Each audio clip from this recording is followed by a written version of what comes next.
Hello everyone, it's the hardcore legend Mick Foley wishing a nice day to everyone there, right there at True Heel Heat. Yeah! What's up, True Heel Heat? True Heel Heat. What's up? True Heel Heat. All hands on me.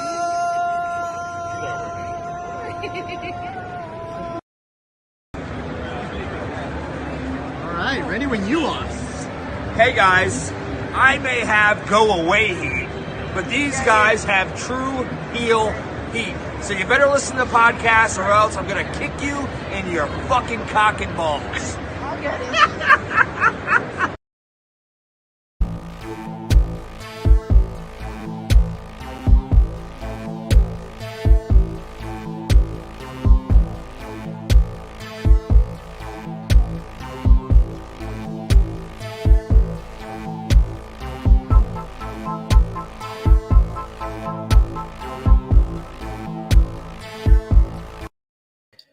Different week, same all elite drama. We're going to be discussing all the fallout from another backstage fight in all elite wrestling with Andrade El Idolo as well as Sammy Guevara. We got a big weekend with Extreme Rules. Last night was Bound for Glory, Battle of the Belts, Rampage, and Smackdown. We'll be discussing it all. Plus, we got a very, very special guest, so let's get to it.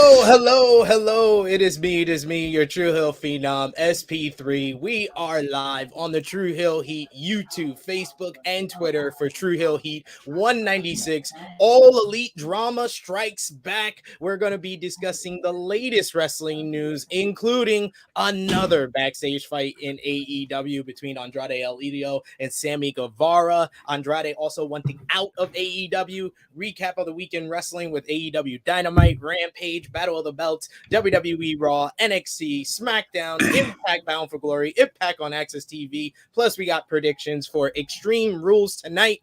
I am here with the beautiful, the lovely, under the weather, but still above us all, Miss Krssi Luv. Yes, good morning, everybody. Happy Saturday. I hope everyone is well. What a week, right? And I didn't even see everything, but what a week in news. We have so much news. I know we're going to be talking a lot about BS, but I'm ready for it. So let's go. BS and drama seems to be the word of the day. These are like a bunch of bitches. This is what it is. It's a bunch of bitches. This is a bunch of like these are men, grown ass men at that. Bitches. This is like pussies. Come on, get it together. We see what type of Excuse show me this for being is. so. We have company. I'm so sorry. I'm usually, much better than this, but these things, happen. So hey, welcome. We appreciate you. But we do have to welcome our special guest to the show. He is the co-host of the Public Enemies podcast, which is honestly not only just a great podcast, but they have the best Twitter account in all of wrestling media, all of wrestling Twitter. He is Graham. Thank you so much for joining us on the show. Very excited to have you on, good brother. Got the sirens and everything going like we in a Jamaican club with no air conditioning and all of that. Nah, but yes, exactly. I definitely appreciate the invite. Y'all go crazy. Thank you for all the compliments. A hell of an intro. I do appreciate that. I'm nobody. We suck. But I'm better than them niggas, so we all good. So. It is what it is, man. I love your reaction before we even went live when I've been like, love the Public Enemies podcast. And what was your reaction to that? Oh, fuck them niggas. Yeah. For sure. What? I may say that, and I Yeah. may say that a few different times throughout today's episode, not about them because those are my guys, but about just situations and things in general. Trust. I definitely said that to myself a bunch, hearing the news of the week. So Oh yeah, for sure.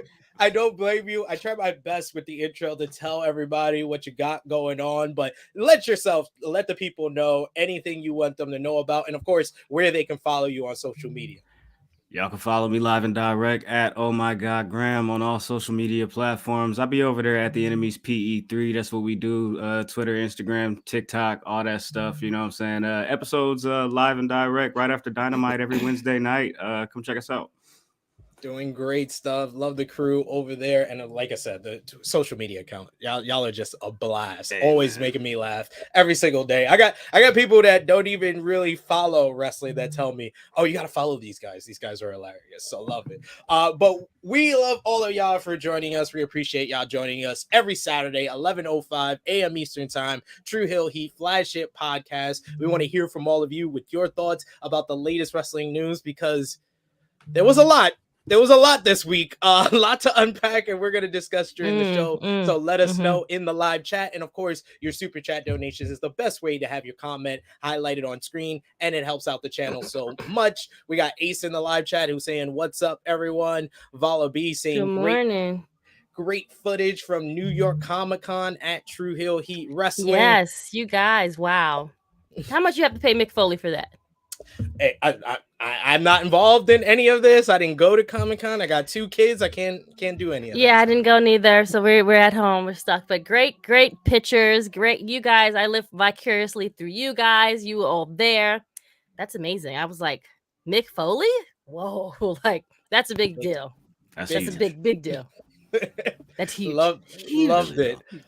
We got Wrestling Lowdown Show in the live chat here with us. C-Backs here with us saying, hey, y'all. We got an early super chat donation here from Vala B. Appreciate that as always. Saying Graham's here to tell us that Swerve is Player Hater of the Year 2022. How's it going? Wow.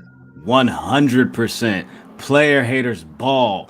They need to just go ahead and have like a whole AEW special just so he could get all his hate out the way. Everybody hate? Do we really call it hate though? I mean, he is player hating on the Acclaim right now. I love it. I think this is. I don't call it hate. I just call it like he just not really feeling them like everybody else is. He's not on the bandwagon. He doesn't like scissoring. He's a rock type of guy. He's a rock type of guy. He also weird. It was when he had the actual rock. Yeah, I like the line when he said it before, but when he had the actual rock, it was just like, I don't think we needed it. You didn't need. Yeah, he kind of like ruined it. Is better left said with just as the less is possible is better. Yeah. I'm gonna. I'll wait because I don't know. I don't want to push y'all show. No, go ahead. But I'm just wondering, like, did that come in on a prop truck or did he just like go out and like find one? Like, I don't know. It's weird. How does that work? Like, does he go outside, be like, I need a rock for this segment? Right. You feel me? Or it's like, hey Tony, check this out. I got an idea, but I need a rock. like a big one, like a good rock, you know, like a. But one I can hold in my pocket. Did he have it like in his pocket or something? Like he literally. It was like his jacket. For what? What is going on here? I'm gonna show a picture of Swerve and tell my kids that this is young stink meter. That's what I'm gonna tell them. 100%. Young Stink Reader right there. We had a bunch of the folks in the live chat sounding off. Keep those comments coming. Keep those super chats coming. We do have to start off things on a little bit of a sad note, as we did lose somebody this week after Antonio Inoki. Last week, we got to send a RIP to Sarah Ann Weston, who was the winner of the 2015 WWE Tough Enough, passing away at 30 years 30 years old this week. Lee's mother, Terry, posted to her Facebook account on Thursday to announce that Lee has passed. She also was a former competitive power lifter. She entered Tough Enough with no wrestling experience, but proved to be very popular with viewers, made it past the other 12 competitors, including the likes of Mandy Rose, Sonya Deville, Chelsea Green, Velveteen Dream, to be named co-winner with Bronson Matthews. She had one televised match on the show against Alicia Fox. Following the competition, she trained with WWE and began working live events through. She never debuted on NXT television. She was released from WWE at the end of September 2016, and there is a GoFundMe that has been launched to assist the family of Sarah Lee following her passing. So I'm going to put that link in the description. It's already garnered $11,000, and a bunch of wrestlers and WWE colleagues, from Elias to referee Sean Bennett, Braun Strowman, Alexa Bliss, Becky Lynch, Cody Rhodes, Matt Cardona, Chelsea Green, and Natalia all have donated to the GoFundMe. So I'll definitely put that link in the description. Any thoughts, comments you guys want to make? Because that was a shocker for me, considering how young she is. She's younger than me. Like, that's always crazy for me whenever someone younger than me passes away. Yeah, it was a shock. Wasn't expecting it. Definitely wasn't expecting it. Salute to her friends and family and fans and all of that. I remember that season of Tough Enough and that whole thing, and how she was kind of just getting her bearings under her and all of that. And it didn't work out, but for this to kind of came out of nowhere. And I know, like, you know, she's not necessarily in the industry anymore, so like we don't really get updates on her and what's going on in, you know, her personal life. But this was definitely a shocker for sure. I do know that earlier this week she did say that she had like a sinus infection, but you don't ever think that someone saying they have a sinus infection then the next day would then die. Just a crazy situation. Of course, she does leave behind her husband, Weston Blake, that we had here on the podcast on the YouTube channel before. So thoughts and prayers out to him, former WWE superstar, and as well as some young children as well, several young children. So definitely our thoughts and prayers to the family and friends. Oh, that's so sad. Yeah, love and light energy and healing to them. It's really sad, unfortunately. Like, no one expects that to happen when it does happen, you know? They're not looking like, oh yeah, this is gonna happen tomorrow. You know, no one's thinking like that, you know. And this life is so short, so you should love on the people that you have around you and just be, you know, just enjoy life, because it can be gone in a minute. Yeah. And like Graham said, I remember that season of Tough Enough. Like, she kind of came out of nowhere. She became like the underdog babyface of that season, where she was kind of not looked at as a threat, and then became the winner, like kind of out of nowhere. So definitely we're going to try to bring the mood back up a bit with the wrestling news, even though I don't know how you feel about the wrestling news from this week, but we'll see how it brings the mood back up. We got to shout out everyone supporting us on social media, as well as here on the YouTube channel with our True Heel Roll Call, our top 3 conversation starters on our True Heels Facebook group page. You got Jermaine Packman, Stewie Palmer, and number 1, the Negro Buck, Nick Jackson. Our Patreon backers: Follow B, Nick Jackson, Alan Weinstein, Alex McCarthy, Professor Chris, Austin K, You My Boy Blue, Yachty, Robert, Steve, Antoine, 5th Generation Carney, DJ Eric, Ladarius, John, aka Russell Scopes, Dan Snide, Kobe, and Tori Morgan. We appreciate all of you for your support. So let's get into what we miss with some news on the side, because we got a lot of news to unpack. But first, we'll talk about AEW Dynamite from this week. They were back over 1 million viewers, did 1,038,000 viewers. The show featured Chris Jericho and Sammy Guevara defeating Daniel Garcia and Bryan Danielson in a very good main event, following on the 3-year anniversary, but kind of soiled by the finish with Sammy Guevara getting the pinfall. But of course, we'll get into that for sure. But it seems like Garcia is being pushed into the side of pro wrestling. You also had a really tremendous opener with MJF defeating Willie Yuta. Post-match, Yuta offered MJF the Code of Honor handshake, which he considered until Lee Moriarty of the Firm attacked, and Stokely Hathaway tried to get MJF to knock him out with the Dynamite Diamond Ring before William Regal and his brass knuckles made the save. You had Hangman at the stage. He beat Roosh. Post-match, John Moxley cut a very compelling promo to further build his AEW World Title match against Page in Cincinnati. You also had National Scissoring Day, which was probably one of the most fun sports entertainment segments AEW has done. Like, I had a big smile on my face the entire time, especially for Bowens, who had the crowd in the palm of his hand for a very long promo. And then finally, you had the women highlighted with Willow Nightingale picking up a big win in a trios match, teaming up with Athena and Toni Storm to defeat Penelope Ford, Serena Deeb, and Jamie Hayter in a very fun trios match. Post-match, Saraya told everybody that Britt Baker is a liar, showing some physicality to show that she is medically cleared. But it kind of felt like there was a dark cloud, if you will, over the 3-year anniversary because we got the news about Andrade and Sammy. But taking that away, Graham, what was the highlight of Dynamite this week for you? For me, it was that Moxley promo. I thought that promo was amazing. I know, like, a couple of weeks ago, like after the All Out thing, he came out and cut a promo and was talking about, like, the title doesn't make me, I make the title, and you know, we got to do this and that and whatever. And a lot of people were like getting behind that, and I was like, that was cool, whatever. But this one, where he was like, we've basically beaten everybody except each other. We've been circling each other for 3 years, and he threw in that little, you got a big mouth, you talk a lot of shit, like a lot of kids around you in trouble. And I was like, I wonder if he was referencing the Hangman and Punk thing and also referencing the Sammy Guevara thing. So I'm like, I really enjoyed Mox's promo there. And even Hangman, when he shot back and was like, oh, you really think you want to, we can do this now. Like, we can do this now. You don't have to wait. Let's go. What? Yeah.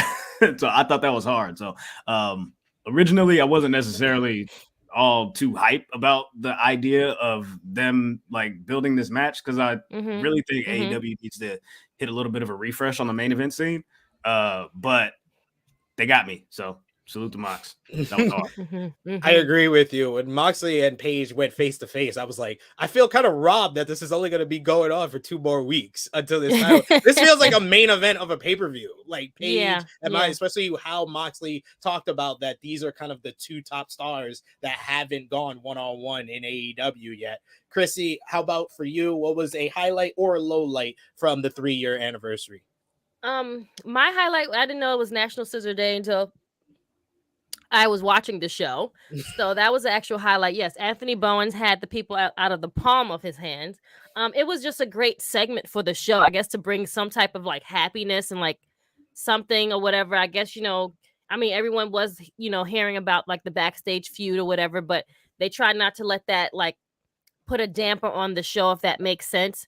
So I'm going to go with that part. And then, of course, Willow sign her. She's amazing. We cannot say anything about Willow anymore, that she's just like that girl and she is a star and people love her. They adore her. It's just crazy how every single crowd, even if they don't really know her when she first comes out, they get behind her. Just that infectious energy and smile that she has. And then last night, we'll talk about last night's show in a bit, but when her music hit, she got a pop because they was like, no, you did good on Wednesday. We're gonna support you tonight. So I love that. Yeah. We got a bunch of comments here to highlight. We got Vala B with the super chat donation who says, my feeling on the Andrade Sammy thing is the only reason there even was a fight is because someone was looking for a fight. So let's talk about this elephant in the room Okay, I tried sure. to get the AEW Dynamite stuff out the way, so let's talk about the elephant in the room, which of course is the Andrade El Idolo and Sammy Guevara drama from this week. It started off at the beginning of the week in an interview with Mas Lucha. Andrade El Idolo said that he wants more from his current AEW run, but noted that he hasn't spoken to Triple H. He said on his AEW run, he said it's difficult. I was in WWE and had a big contract, and they offered me an even better contract, but I rejected it because I wanted to continue growing, you know. That's why I chose to go to AEW, but right now I feel a little stagnant and I want more. I feel like I am going through what I was going through in WWE right now, although I have a great contract and the schedule is good too, because the WWE schedule is unimaginable. People believe that you only wrestle once a week, but you wrestle non-televised matches in other cities and countries. Right now it's difficult because I want more in AEW, especially now that Roosh it came in. Since he joined, I was like, I want more. There's a lot of stuff happening, including people saying I want to go to Triple H, but I don't want to speak too much about that. Andrade was also asked about the backstage altercation between CM Punk and the Elite, and Andrade said he never had any issues with the individuals involved, but revealed that he did have an issue with Sammy Guevara. Oh no! See, that's where you went wrong. After saying he had no issues with, the Elite or the RCM Punk, he says he said he did have one issue with the wrestler. He said, I'm going to say his name. It was Sammy Guevara. He said, I had an issue with him because he once came to the locker room and complained that we hit him too hard. It's wrestling. Solve it in the ring. If I hit hard, hit me hard too. I learned that he came in and that he accused me like a girl. After I learned about it, I spoke to him and asked him if he had an issue with me, but he said he did not, and that's all there was to it. It's funny because not even in WWE did I go through that. This prompted a later response from Guevara over Twitter that quickly escalated and got very heated. Guevara insulted Andrade, calling him a jobber and a favor hire for AEW. Guevara wrote, "You are a jobber, a favor hire. Be grateful, bitch." Andrade responded, and the heated exchange continued. He responded with, I said it to your face, and if you had a problem with me and you said nothing, I won't beat your ass because I'm a professional. Don't be scared. When I say something, I name names. I'm not scared to get fired. # Sammy. Guevara then once again fired back with the idea Ric Flair was the one who got Andrade his job, saying, you didn't say shit to me, you liar. But here's some truth, you ungrateful prick. You would be jobless if it wasn't for your dad-in-law. Are you really mad at me or mad at yourself for failing to get over for a second time? Just go back to WWE like we all know you want to. Fuck off. Andrade's on-screen assistant, Jose, also chimed in. He said, I was there and can confirm this incident happened. At Andrade El Idolo gave an honest interview about his thoughts on AEW, his upcoming AEW Rampage match with his AEW career on the line, and more. Good thing no one in AEW can translate Spanish to English uncensored. Andrade also tweeted to Guevara, okay, I'm a liar. See you on Wednesday. I'll tell you to your face again, and nothing you say that you do not have any problem. Also, PW Insider reports that Ricky Starks chimed in on this exchange, saying, man, can my co-workers just shut the fuck up for a minute before deleting the tweet? Exactly. I agree. I fucking agree. Go ahead. I'm sorry. I apologize. Sorry. Go ahead. Continue. According to Fightful Select, there's several staff and talent said that they hadn't heard of it being a work, but could not be 100% certain. One veteran said, when you get into mentioning that wrestling isn't real, it defeats the purpose of whatever storyline you could be trying to work. They were talking about hitting each other hard and complaining. So if it's a work, it's a bad one. I'm sure they'll eventually have a match, though, just because people are talking. Another top name in the company was frustrated by the matter, regardless of whether it was a work or not, because it makes the locker room look bad. And one original member of the locker room said that they considered it disrespectful to the trio of Chris Jericho, Bryan Danielson, and Jon Moxley, who have gone a long way during the recent talent meetings towards cooling things down in the locker room. The locker room has been much more cohesive since the CM Punk Elite All Out situation, and there were a couple of other names who said they were not going to pay attention as it didn't involve them, or also reference how the locker room was more united as of late. Andrade was previously announced to be going up against 10 of the Dark Order on Rampage, but Tony Khan announced ahead of Dynamite that the match was off and that 10 would be on a World Trios match with Dark Order against Death Triangle. And then everything popped off with the big news coming in the opening minutes of fucking Dynamite. So if you were one of the few people that enjoyed MJF and Yuta, I know there was a bunch of people that had their eyes on their phone because the news broke from TMZ that the Sammy Guevara and Andrade issues reportedly boiled over an backstage altercation, and Andrade was said to be sent home. TMZ Sports reported that the two were involved in a physical altercation where there were words exchanged before Guevara shoved Andrade, followed by punches being thrown. It's not clear if any punches connected, and El Idolo was said to have been sent home. The situation is said not to be a work, and the report also notes that several wrestlers are angry at Guevara for going public with the situation, and that things just boiled over. And Andrade said on Twitter after the fight broke out, saying, "Respect me, and I'll respect you."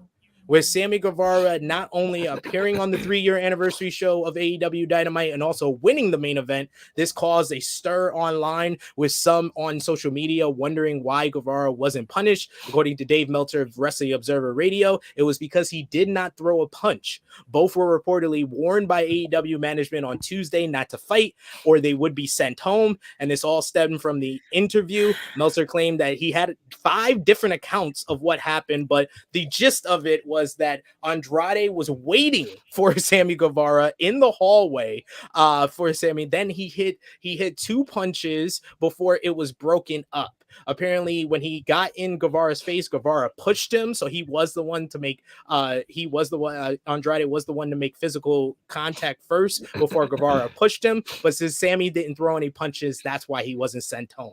It was noted that Andrade on Wrestling Observer Radio has been acting out, trying to get fired so he can go back to WWE. And AEW has reportedly already told Andrade they will not fire him as they are aware of what he's trying to do.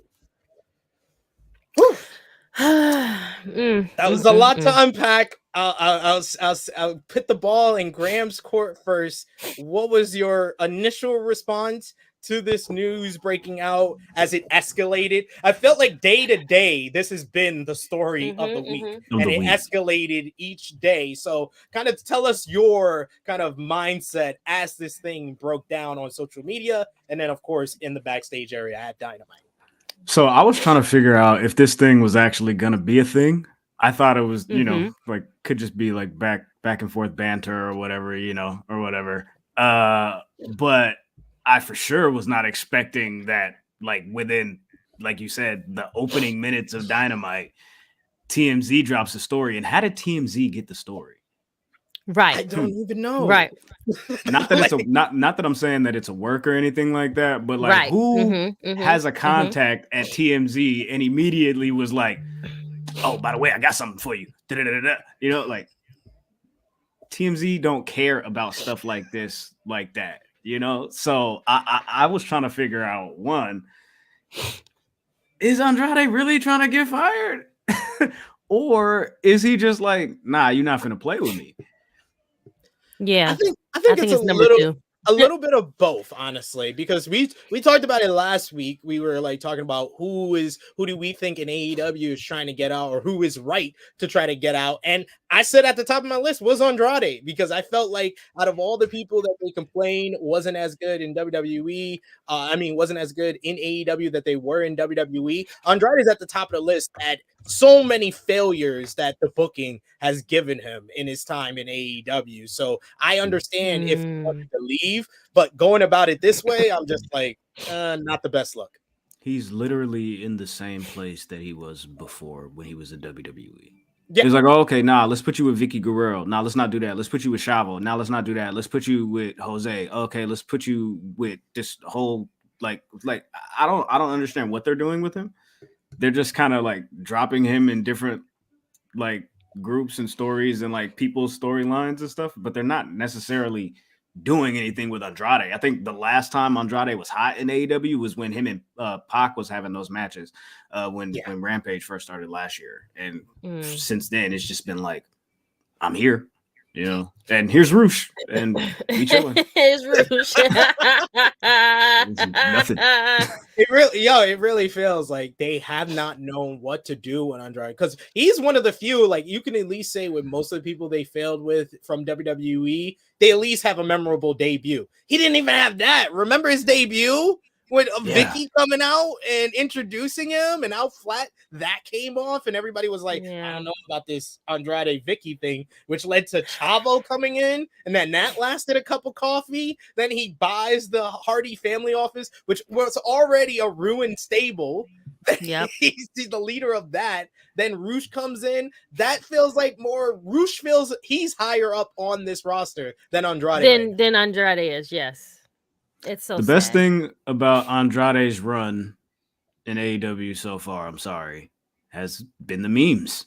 Yeah, his promos, letting him talk, letting him the talk. memes. Let him talk. You have a stupid tattoo. He said to Cody when he was like, "Okay, how you know?" Tony, and then when he told Darby, "Why are you so crazy?" You know, I'm like, bro, that's been the best part. That's been the best part. You're not letting my man's cook. Yo, for real. Like, every time he talks, he just has these one-liners that has me dying laughing. They just don't give him too much of an opportunity here. Krssi Luv, I know you got some of that what you're feeling about this whole situation out at the beginning of the show, but let us know how you've been reacting to this drama breaking down between Andrade and Sammy. I don't care who threw the first punch. It's both. It seems like Sammy's the winner.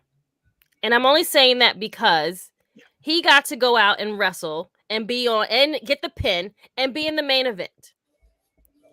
If you're going to you can't treat one way and not the other. Both people are involved. Both people were talking shit. I don't care what it was, who had the first punch. It was a scuffle. Send both their asses home. And this is not the first time Sammy Guevara has been in some shit. So I know some of this shit is true. And the kid a little bitch.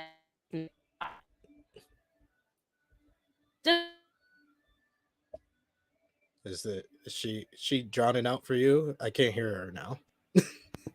I think she's. Can you see me? She's back. Yeah, she's back. She's back. Okay, right. Can you see me now? Yeah. Okay, I'm sorry. Her, okay. But he's a little bitch. He's definitely a bitch. I'm sorry. Let's just call a spade a spade.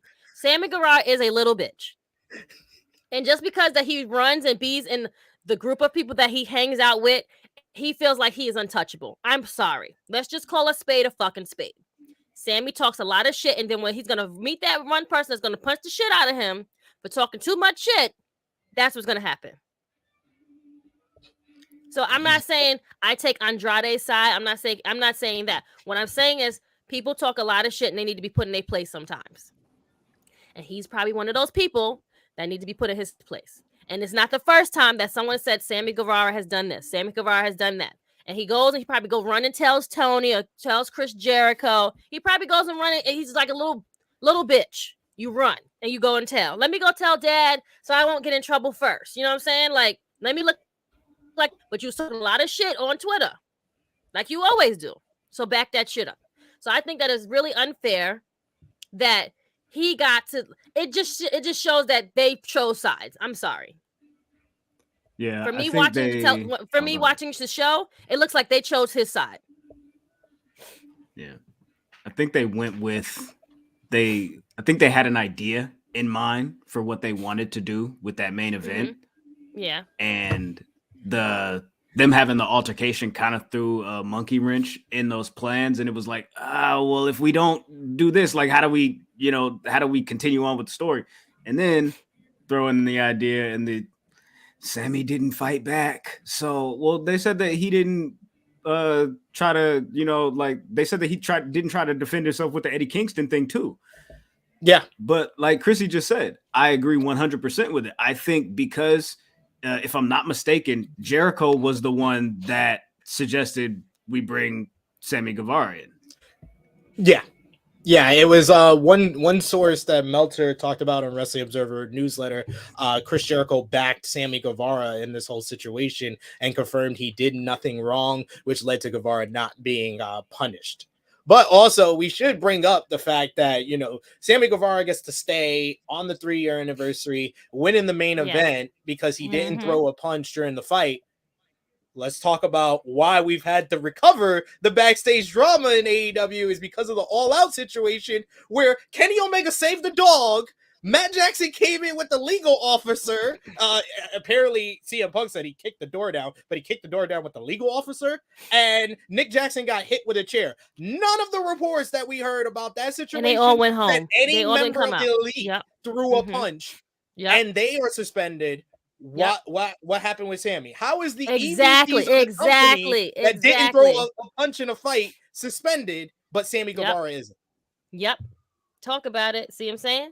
You can't pick and choose. You cannot pick and choose. I'm sorry. You cannot pick and choose. That's a good point. And that's exactly what it is. They're picking and choosing who, and those people are still suspended. They're still not on TV. Be on TV. But it's just it's a very big example of Tony Khan just losing control, and this is something that absolutely a lot of people have like been it's college. A lot of people have been saying this for a couple of years now, a couple of months now, that Tony Khan is viewed too much by the people on this roster as a friend and not a boss. Not boss. Yeah, and that's why he's losing control so quickly. He's like that parent that wants to be your friend and not your parent. If that makes sense? He wants to be the cool dad, and everyone just like comes and hang out with me. We got you're not Bob. You're not from Full House. Like get your shit together. that is the best. Yes, Tony Khan is Danny Tanner. That's exactly. He wants to be Danny Tanner. Yeah. Okay. That's great. Golf clap. That was beautiful. That was beautiful. I do think something does have to be done about Sammy Guevara. He is 100% common denominator in a few of these situations. Yeah. Going back to the beginning of AEW, like the thing with the Sasha, where the R word in the comments that he was making in the interviews, sexualizing her. Eddie Kingston, this thing, even they were saying that he was difficult to work with the Scorpio Sky thing too. So it's like, they sent him to sensitivity training. It did not work. Y'all had these talent meetings. It did not work.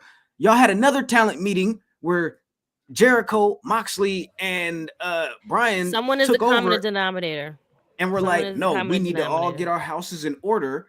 And he is still going on Twitter starting shit. Yes, Andrade was talking in an interview, but he was asked a question. He answered the question. If you had a problem with that, like they said, and like they were saying was reported in the talent meetings, he should have took that to Andrade privately. He should have not been subtweeting and trying to like get clicks and get engagement and all of that. And I know he does that for his vlog and all of that, but you should have talked to that man. You shouldn't have did that. All of that shit blew up, and and might have got smacked up. Yep, that's it.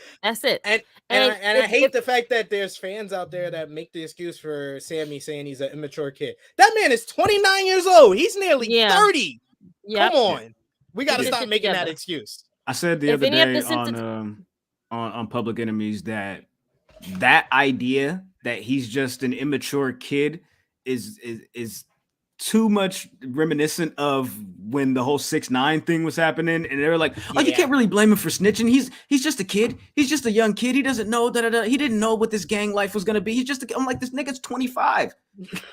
You can rent a car. Like you're good. Like you're old as shit, my nigga. Like you don't need no help buying tobacco, buying liquor, renting cars.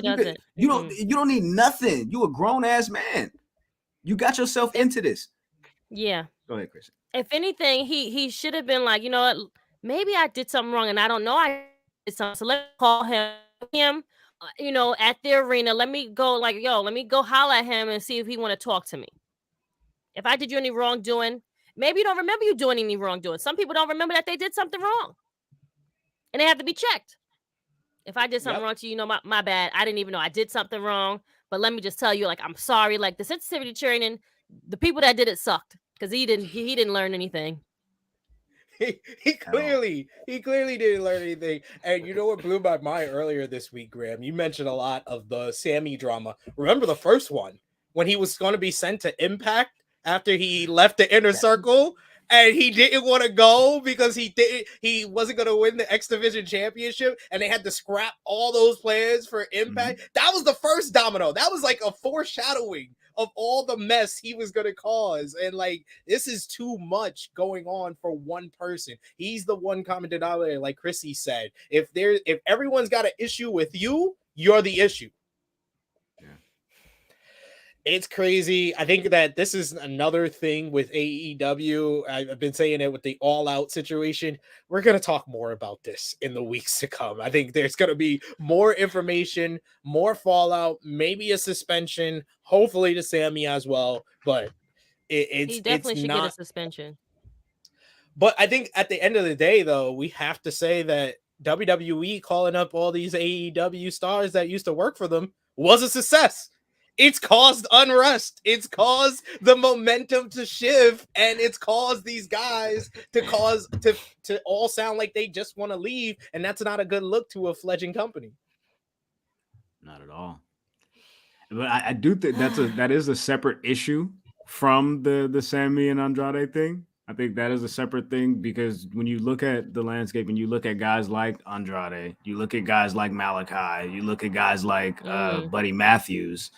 They all came over looking for greener pastures, and y'all just kind of going through the motions. It's true. It's so unfortunate because that's what we all hoped for them, to be honest. Like, these are stars that didn't get to blossom like they should have. And, you know, unfortunately, it's like you get here and it's just like, it's like a frat house. It's just like a party every fucking day. No one has no rules and regulations. Because you know, Danny Tanner wants to just do everything that's cool. We're basically seeing what would have happened if Joey and Jesse didn't move in. That's basically what we're seeing. We would have had DJ getting pregnant at 16. Would have had Stephanie doing crack. Would have had Michelle falling off a horse. Now that happened. But nah, there's a bunch of that did happen. What are you talking about? Bunch of shit. This is basically what would have happened. Like Tony Khan needs a strict mother. He needs a black mother by his side to control these kids. I know the city, bro. Like Stephanie Danner would have been like caught up in like a street gang or some shit. You feel me? Like she's like the middle child. You feel me? So she had like the middle child. So, we don't necessarily got gangs. You feel me? In the Bay Area. You feel me? But we got a lot of cliques and a lot of you feel me street niggas that come together. And I think she would have been one of those because she got that middle child. Like I'm not the oldest. I'm not the youngest. I get the least amount of attention. Syndrome, the middle child always feels like left behind. Like they don't get the attention. Yeah, this is true. Acting out and making. Yeah, she for sure she would have been beating bitches ass out there. You know what I'm saying? In the streets at Hunter's Point. She would have been at Hunter's Point going Yankee. Yo, that's hilarious. You know what's funny is because I think in the Fuller House, someone told me that she's like the party sister. So that makes a whole bunch of sense. See, a whole bunch of sense right there. We connected everything right there, folks. Y'all heard Beyonce Church Girl? Yes. I'm done. I did not know we were going to get that reference on this show. I'm chilling. It's a great song, though. Just wanted to let you guys know. Just, you know. It is amazing. We got Vala B who says Andrade is just as much of a bitch. Oh, he wants to go back to WWE, but he doesn't want to work the live event loop. Yeah, okay, bud. Even Roman can't get out of live events. He still does some. He also has a super chat donation here. Thank you, Vala B. He says we need Hunico or fuck it, get Homicide to sort things out. Listen. Facts. I think Ricky Starks also tweeted that out, that we're going to hire Hunico. Yeah. He said we should bring in Hunico and that'll solve the problem. Ricky Starks is amazing. Love him. But I do agree with you though. Like Andrade is just as wrong. If your idea is I'm gonna start some shit so I can get fired, that's not the wave. That's not what you should be doing. Like, granted, they're not doing nothing with you, but you signed a contract, you agreed to this. You should probably see that through. You feel me? Like, if you don't like the live event loop, you don't like working all of the dates, you getting paid to chill and kick it and work out with Charlotte Flair and look good and go crazy and you be no, not even work out with you married Charlotte Flair. Yeah, you married her. You good money. You good. Yeah. Real good. I think it's funny because I do the podcast every week with Dutch, and Dutch is like, he's confused by all of this. He was like, if they would have paid me to stay at home and not do anything, not do any bumps, I would have loved it. He was like, he really kind of captured that there's a big difference between the old school wrestler and the new school wrestler. The new school wrestler wants to work. It wants to earn their money, which is a good thing, and it provides the great wrestling that we see week to week on all these shows. But at the end of the day, then you're going to be frustrated when AEW did what they did when they signed up as many of the great wrestlers that WWE was releasing at that time. It's an interesting situation, and yes, Follow B, he is an OG. He is. You know who needs to have a conversation with Andrade? Who? Kevin Nash. Who? The smartest pro wrestler that ever fucking lived. Like, hey, what's the big deal? You look good. You're making good money. Yep. Not really. Your bump card is good. You feel me? Like you don't have to put a lot of miles on your body. Nope.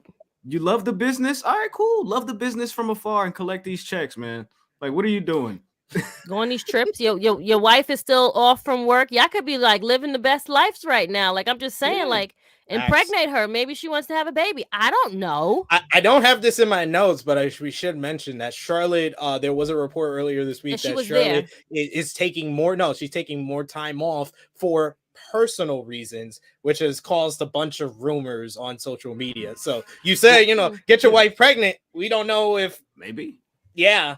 He mentioned that in the interview that he did too. He was like, she's taking some personal time off. She'll address that when she's ready. You know what I'm saying? But I think that if he is trying to get fired by starting up some shit, like, oh, okay, if I get the fight, like like you gotta fire me, right? Like, he talking to Jose, like he's like Jose is like his coach, his offensive coordinator. Like, if I wait for him in the hallway here, he won't be able to avoid me. I'm weak because now that you say that, I'm imagining Jose with the whiteboard and him and Rouge all in a huddle and they drawing up plays with the iPad with the whiteboard. he got the Apple Pencil and everything. That's why Rouge is like Inganables forever on Twitter. He's like the player worked. That's all we know. He sent home, but the player worked. That's now you the leader. You're the He's leader. Like, now. I'm good. Yeah. You basically the leader. Right. You came in to be, you feel me, number 2 right-hand man and turn this shit up. And now you feel me, you the number 1 receiver. Yep. He's like, this worked out for me. Like, I'm good. I'm good out here. That's hilarious. I'll take his check. Any day of the week, any fucking day. All day, every day. We got Bell who says, I love the fact that Andrade did all this just to get fired and go back to WWE and get his act back, only for Selena to join Santos and Slagato. And who needs Andrade? Right, when you got Santos Escobar? That's a hell of a point. Man, I swear, like, it was Bobby Fish 2 weeks ago. Remember when the rumor was out? He tried to talk Cole and O'Reilly to leave AEW to go to WWE, and then he had to show up in Impact Wrestling. I'm sorry, Andrade might have to take the L for this one. The fact that he tries so hard to go back to WWE, and they gave the person that would probably get him over the most to somebody else. Mm-hmm. Tough. He might have to take the biggest L of the week, Krssi. I don't know about this one. It's not looking good for Andrade. He might have to take the L. Unfortunately, I mean, both of them should, but he might have to take the bigger L. And it just sucks. It just really sucks because like any industry, you're just not happy at your job. Yeah, pretty much. Got to talk about it'd be like that sometimes. Unfortunately, like us regular people, we got to suck some shit up. You, on the other hand, friend. Listen, get these checks, get these bumps, these light bumps, and enjoy your fucking day. You pay me, honestly, I'll do that any day of the week. honestly, if he sits at home and then finally gets released when his contract expired and go to WWE, he's gonna be a hot commodity because people are gonna be like, man, we haven't seen him for a year. Like he sat at home because he wanted to be here. They're gonna be behind him. Yep. So go do some acting, bro. What's the little the Hispanic, the soap opera that they be doing that been going on for like 50 years? Telenovela or something. No, telenovela, Bruh. yeah. The telenovelas. Telenovelas. There you go. There you go. Hey, go turn up on telenovelas, bro. Go turn up on what? That's international. You feel me? I'm not on U.S. soil. I'm not wrestling. You feel me? I'm not in breach of my contract. You know what I'm saying? But hey, y'all gonna see me out here. You feel me? He not. But he the telenovelas that be on Telemundo. See, Telemundo is the channel. Is the network. Miro set a precedent. Miro got a CBS pilot because he wasn't being he was injured and he was like, I'm gonna go do this CBS pilot, and now he getting ready for it to come out. Samoa Joe's on Twisted Metal. Exactly. Yo, the people MJF had meetings in Hollywood. Like all these guys are doing the right thing. If they got Samoa Joe, Samoa Joe's your right person to talk to. That's Cash. Talk to. He'll let you know what it is.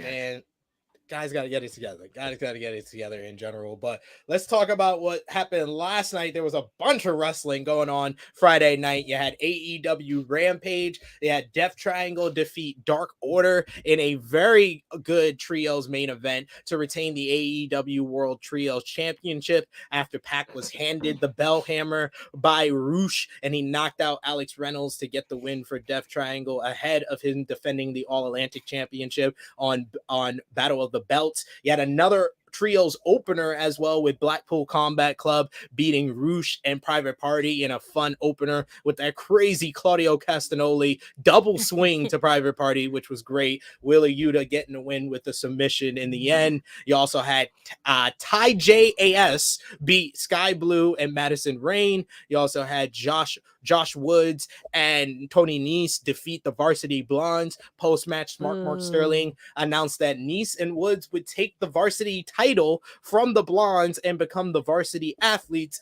and then they were interrupted by the Acclaim, who dropped a rap with Max Caster dropping in a line about Draymond Green, which great stuff. The Draymond Green Jordan Poole fight, great stuff. I'm telling my kids that's Sammy Guevara and Andrade El Idolo. Then after Rampage, you had Battle of the Belts hour. You had FTR beat Gates of Agony to retain the ROH World Tag Team Championships. Post-match, the Embassy jumped FTR until Warjo came out to make the save. Jay Cargill defeated Willow Nightingale in a rock solid bout. Willow Nightingale was one of the most popular people on this show. Jay getting the win. But post-match, Nyla Rose stole this TBS championship, says swiper, no swiping. And then we had an amazing opener to the show, tremendous opener with Pac and Trent going at it in an absolute banger. And then Pac once again winning with the bell hammer shot. Post-match, Orange Cassidy came out to get some revenge for Grand Slam, setting up OC versus Pac, a rematch on Dynamite. Any thoughts from the night from AEW, Battle of the Belts, Rampage? What stood out the most for you, Graham? Or low light for you? I watched absolutely none of that shit. I had absolutely no idea any of that happened outside of the Jade and Willow match. And I'm not interested in none of that shit. Absolutely none of it. I appreciate your honesty. You sound like Jimmy, honestly. That is, bruh, I don't give a fuck about Pac and Orange Cassidy. This is their 8th match. For the 15th time. Orange Cassidy has had 17 title shots, ain't won a lick. Yeah. Like, why are we doing this? Why do you need extra security? Is this a blood feud now?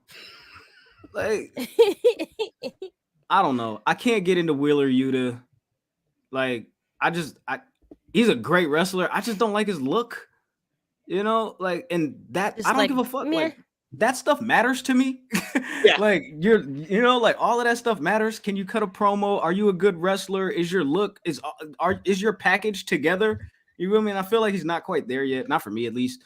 But I'm not interested in none of that shit, bro. Like, I'm sorry. No, I love the honesty. Literally, I do a review of Dynamite every week, and Jimmy tells me the same thing. I asked him if any of these matches on Rampage gonna make you watch, and he'd be like, "Nope, not gonna watch." The FTR, the tag title match with the Gates of Agony. I saw a clip of that, how that match ended on Twitter, and I was like, "Oh, there's a cool little sequence," and then it ended hella anticlimactic, and I was like, "Bro, I'm sick of FTR, bro. I'm sick of y'all. I'm absolutely sick of You're not an FTR Wow. fan? That's what I want to hear. Right. Let's hear that. What? Let's hear this. Let's hear some slander. Wow. Let's hear some, I'm gonna give you center Okay. stage on okay, this one. so get me. FTR right now is on a Lil Wayne best rapper alive since the best rapper retired. T.I. I'm the king of the South run, where they're just saying these things. Like, nobody has put you in that position. They're just saying these things. Now, granted, Lil Wayne and T.I. both went out there, said those things, and then proved it. They're going out there and they're doing their thing, but I just don't give a fuck. They did that whole thing at the beginning of the year where they were like, you know what? We're going to bring tag team wrestling back to another level. We're going to take indie dates, indie bookings. You're over here complaining that Tony Khan's not booking you enough, but you've taken like 6 indie bookings all fucking year talking about, oh yeah, we finna put the next tag teams on. Exactly. You got all the belts. They've given you everything. You got they gave you the keys to the kingdom, and you still over here complaining. Well, we didn't get the tag team title match with the Young Bucks at All Out because you wanted the fucking titles too. Y'all wanted to be out here like Ultimo Dragon with 17 belts on for what, nigga? Y'all suck. Ooh. Yo, I love him. So well great done. wrestlers. This ain't 84. This ain't 78. Yeah. This ain't that, bruh. You're right. You're absolutely right. Yep. Talk that shit, son. Talk it. This is the modern era. This ain't the Magic Bird era, my dude. Like, you up here shooting mid-range jumpers. Yeah. They was like, how many of your favorite tag teams actually hold the tag rope? I don't give a fuck, nigga. The tag rope? I just want to see you fight. Like, come on, bro. Stop. And I love FTR. I just feel like, again, these are people that are just spoiled. These are spoiled little bitches. Like, how old are we? Like, you know, it's supposed to be sports entertainment. You guys are being paid to do something that you love. You're supposed to entertain us. I mean, yes, everyone can get unhappy with their jobs, but it's like, you guys should not be complaining at all. You can't fight the Young Bucks. They're suspended right now. You don't need the tag belts. They're on someone else. You have like 3 other belts. You're doing these indie shows, which you wanted to do. Why are we complaining? Very true. We can't all get everything. Like, what do you want the belts for? Just to say you had them? You've had them already. Exactly. You got them like what? 3 months in. 3 months into your run in AEW. You were one of the first ones to have it, like when you first got there. So why do you need this now? It's okay. Like, you can wait. Like, you don't have to have it now. Like, let other people shine. While you do these other shows, let these people do it over here. Nah. You said no? All the belts. They've been hanging out with CM Punk too long. I'm about to say. I feel like I just feel like all of these it'd be really the technical wrestlers and the Brett. Check this out. It'd be the Bret Hart fans, the Bret Hart wrestlers, the Bret Hart. Go out and he was so right. Them be the guys that be working themselves into a shoot. It's very true. It's very true though. Like, they take things too seriously, hold grudges. Yeah, it's not a good look. It's not a good look at all. And y'all get pops when y'all come out. So it's like, that's like, the belt don't define you. The belt don't define you. They're getting Road Warrior type pops. Did you hear that pop? That's what I'm saying. Exactly. Like, why are we complaining? It was big. It was big, but you're not more popping than the Acclaimed right now. Sorry. No. Sorry. Everyone got the juice like the that. The acclaim is like on popular demand. When we were at Off the Ash, I didn't know that I was going to see so much scissoring t-shirts in my life. Like, that was like I was expecting other t-shirts. No, they had that t-shirt for you to buy. Yep. That was like the only t-shirt they had to buy, pretty much. Like, that's how much they love to claim. But I do gotta say, I didn't hear anything that Graham said that was a lie. That was No, it was not. That was a great rant. We even had CM said, "Can we keep Graham?" So ahead of AEW Rampage last night, you had Jon Moxley announced that it was announced by AEW that Jon Moxley is officially re-signed to the company with a new 5-year deal. He re-upped for the long haul and added mentor and coaching duties to his slate. AEW announced on Friday that Mox just signed a new deal that keeps him with the company through 2027, noting moving forward that Moxley will work exclusively for AEW and its international partners, including New Japan Pro Wrestling.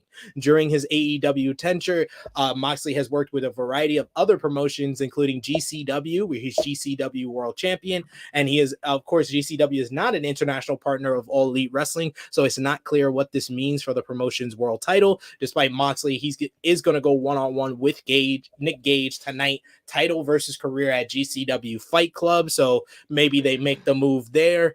Fightful Select reports that there had been word that Moxley was working without a contract at some point, though that is not confirmed. AEW was said to be willing to do whatever it took to keep Moxley with the company. This is why I told everybody. To find out that Moxley been working without a contract at a time where AEW should not have anybody working without a contract shows you Moxley wasn't going anywhere. I tried to tell people who were telling me, oh, maybe Jon Moxley might go back to WWE. No, it don't matter about Vince. It wasn't just Vince McMahon. It was the company in general. This man did not like there.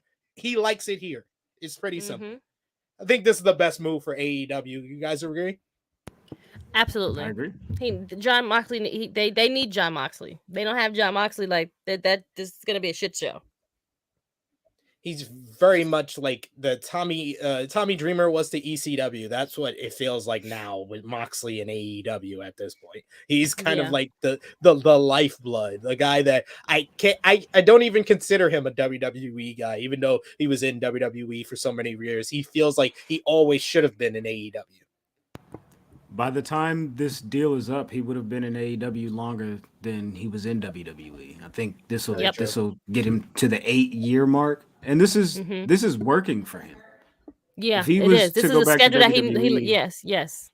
He wouldn't be this, you know. Yep. Yeah, this is working. Facts. This is the first time. This is something cool because I don't have this written down in my notes here, but Seth Rollins did an interview this week with Ariel Helwani, and one of the bigger topics that he talked about is that he'll never be the guy because he's living in the Roman Reigns era. Roman will always Seth be the guy ahead of him. When he first came, Cena was the guy ahead of him, but Roman was always kind of there with him, but Roman has gone past him. Moxley, by leaving the company, has finally gotten to the level of Roman Reigns. Like that, he feels like he's as big of a star as Roman Reigns. Like that's to the point where I listened to that interview about Seth. I was like, just leave then. if you really want to be the best, that's the only way at this point. You're never going to be that guy in WWE. You just never. Seth Rollins saying he's never going to be that guy because of Roman. Is that what he's like in a nutshell saying? He said that the one thing that he feels like he hasn't accomplished is being the guy for the company because there's always been John Cena or Roman. He even talked about Ring of Honor. There was always Bryan Danielson and Nigel McGuinness. He's never been the guy. He's always had people that have kind of doubted him and, said that he wasn't going to reach his potential. So I feel like he was talking about basically having a chip on his shoulder because of that. But my solution, Moxley proved the solution is leaving. That's the only way. But then the question is, where would he go? Yeah, I mean, you kind of the bridge is probably not all the way burnt, but I don't know how you driving across it with that gap that you burned to AEW. Nah. Well, yeah. I don't even think that would be the good move. No. But I think this is like I think this is his best work thus far. Like these last few years, I think is his best work. If that makes sense. Yeah, because he's put it all together. Right. When you put it all together, it's like Yeah, you're not the number one guy, but you're one of the guys for the company, if that makes sense. That's true. I think Seth is being a little too hard on himself. Yeah, I definitely think yeah. If I was speaking like dude. Yeah, quite he's honestly, not he might not be number one. Go ahead. Right. You're not number one, but quite honestly, I think this is like the best heel work I've ever seen you do. You are like consistently on TV every fucking week. You deliver every time. You come out and you deliver like he doesn't even have to drop his music. The crowd is singing it. Like he doesn't have to say anything, and they're just singing it for a good minute. Like you don't. I seen it. I don't know exactly. That's what I'm saying. Like you're too hard on yourself, bro. I think like you might not be number one, but look, you're like if we could share the slot, I think they're both like here. To be honest, because Roman is not on TV every fucking week. You are though. I mean, you can make that face. You can make the face if you want to. SP, it's okay. It's my opinion, and I think that he might not be number one. Yes, they're calling Roman more than he is, but also he can be on SmackDown. He can be on Raw. He'll be on both shows. Like they call him, he's there. He's on the work. He's there. That's all I'm saying. Y'all are funny in the live chat. Someone said Seth could be that guy in MLW. Yo, nah, man. Nah, man. They gotta turn my guy. They gotta turn my guy Myron Reed up, man. Don't disrespect him like that, guys. Come on, guys. Come on, Frantic. That's not cool. No. And Vala B said it here. He's the Randy of his generation. Randy Orton, Randy Savage. Yep, he's that guy. He's that. Yeah. Wow. He's Randy. Damn. He's Randy Rollins. Look at this guy. Wow. Vala B, you know what? Shout out to you, friend, because that was a good one. Because Randy Savage was always number two. Yeah, Randy Orton has always been number two. Wow. Look, think about some of the greatest number twos: Savage, Edge, Orton, Punk. Like Punk until he came to AEW, and we see how long that lasted. That didn't even last a whole damn year. But like Punk, I think always that's been his a own number fault. two. Yeah, I think that's his own being. He could have been number one if he just did the work the proper way and just not been an asshole. But that's something different. There's always got to be a number two guy. Yeah, and it's okay. And it's okay. Like you're getting paid. You're going around the world. You're doing these. Like, come on, dude. Like you don't. Yeah, you're beating yourself up for the wrong reasons, friend. For the wrong goddamn reasons. I feel he's the talk of the show for multiple reasons: for matches, for promos, for moments, for his clothing choice. His clothing, his drip is. You getting covered by Esquire and Variety because your suit game. Yes.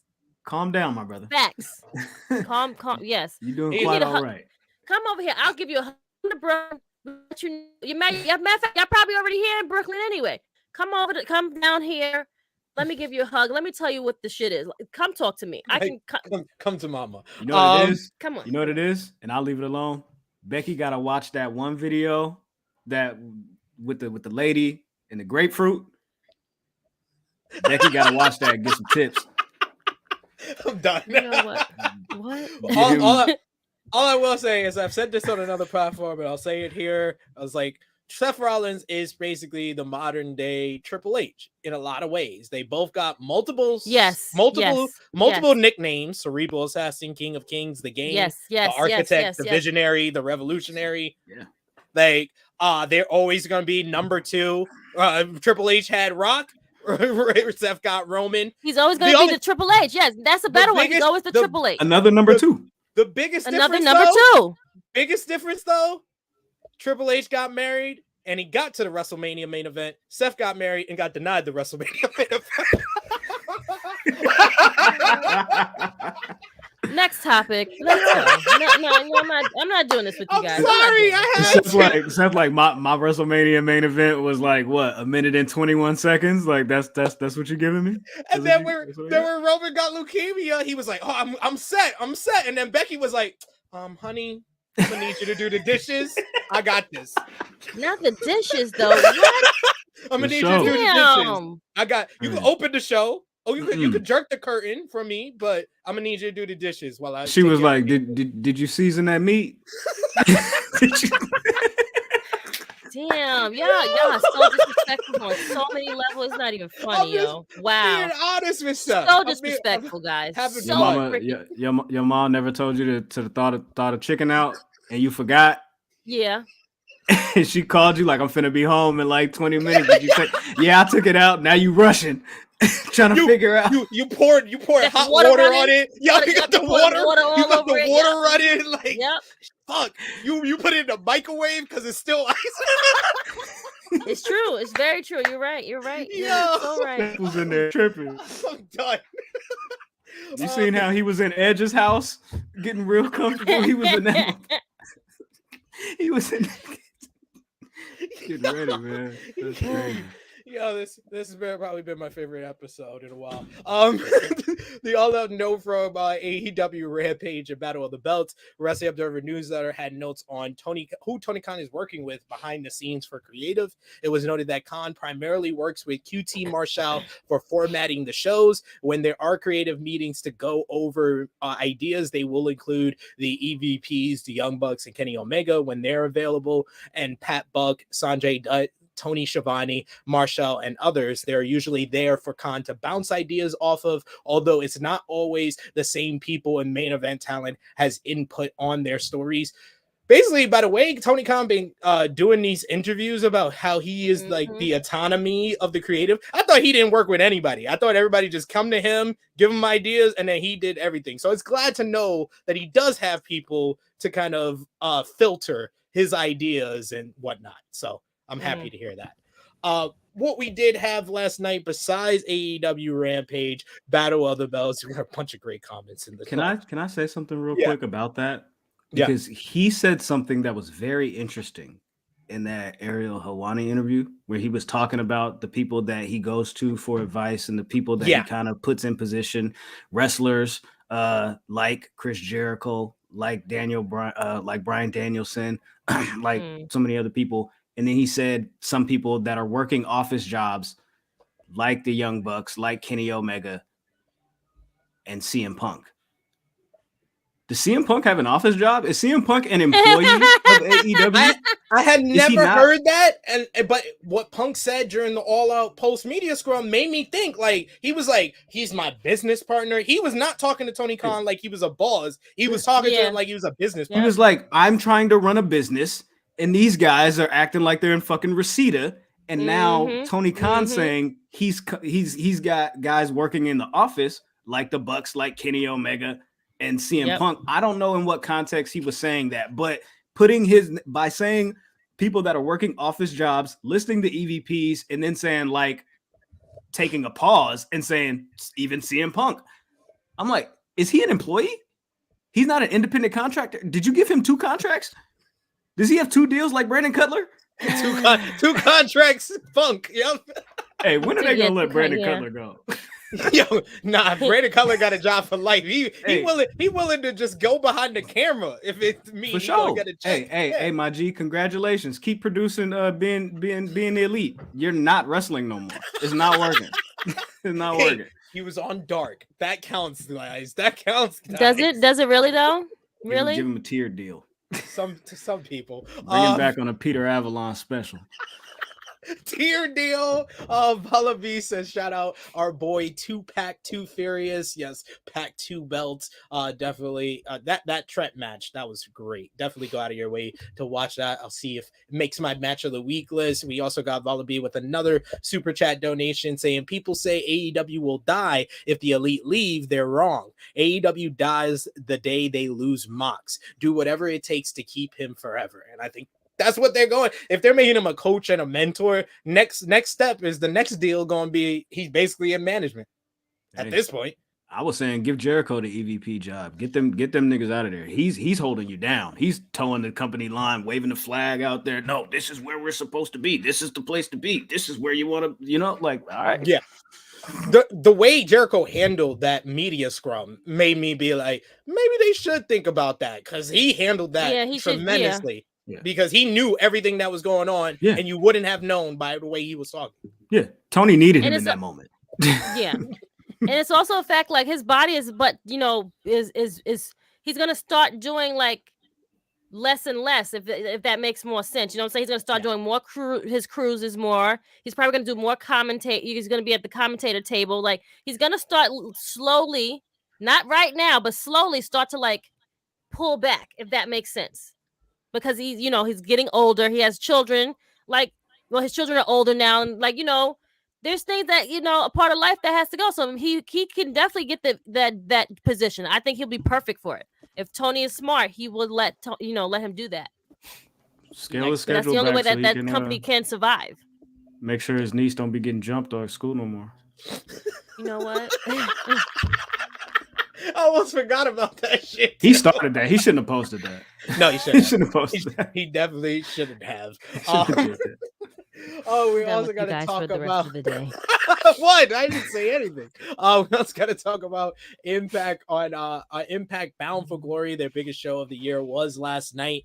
They had a great main event with Josh Alexander defeating Eddie Edwards in a near 30-minute main event to retain the Impact World Championship. Post-match, yay!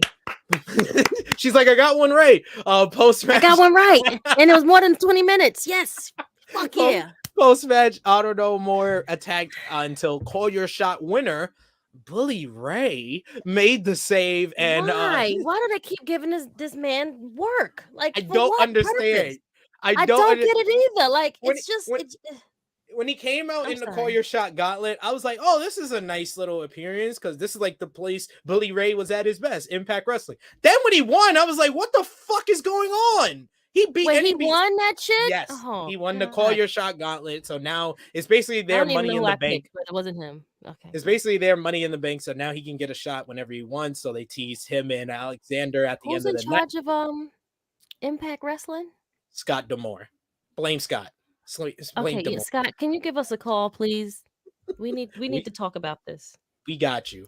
Also had an awesome opener with AEW's Frankie Kazarian defeating Speedball Mike Bailey to become a 5-time X Division champion. Did I pick Frankie? Damn, I don't even. Probably not. Okay, probably not. Because probably not. Damn it. Let me see. Death Dolls of Jessica and Taya Valkyrie beat Vex to win the Knockouts tag team titles. Yes, indeed. You also had pay-per-views suck ass. I'm sorry. I was pissed throughout a lot of this because I got a lot of these wrong. They always give me a shit show of shit. Yo, I'm sorry. You have a show to do. I apologize. Go ahead. A shit show of shit. Tell them how you really feel, Krssi. It's just, you know. You also had Bully Ray wasn't even one of the people in the fucking gauntlet. See, he wasn't even in there. Just cheating. Nope. You also so we had should get Raven. The points regardless. You also have Raven being inducted into the Impact Wrestling Hall of Fame, laying out Tommy Dreamer with an even flow DED one more time. You had the Kingdom defeat the Motor City Machine Guns in a really good match with a roll up from Matt Taven with his feet on the ropes to retain the Impact World Tag Team Championships. Dirty Dango Fandango showed up. Death Dolls. Okay, great. Oh, sorry. My bad. Dirty Dango showed up on this show to answer Brian Myers' open challenge, but he retained the championship. Mickey James defeated Mia Yim to keep her last rodeo going. And the match of the night was definitely Jordynne Grace versus Masha Slamovich. Tremendous encounter with Jordynne Grace pulling out the win to end Masha Slamavich's undefeated streak. Oh, wow, she looks amazing. Look at her. Wow. I love this outfit. She's in even better shape than she was months ago. She has huge camel toe, but it's great though. That's a great look. I like her hair too. With that, yeah, with the gear. She does. You know what? It's a great look because she usually, you know what? She's not that. Her look gives me like very bland, if that makes sense. She's a big girl. She's a very muscular girl. So I feel like some of her looks don't like give her like.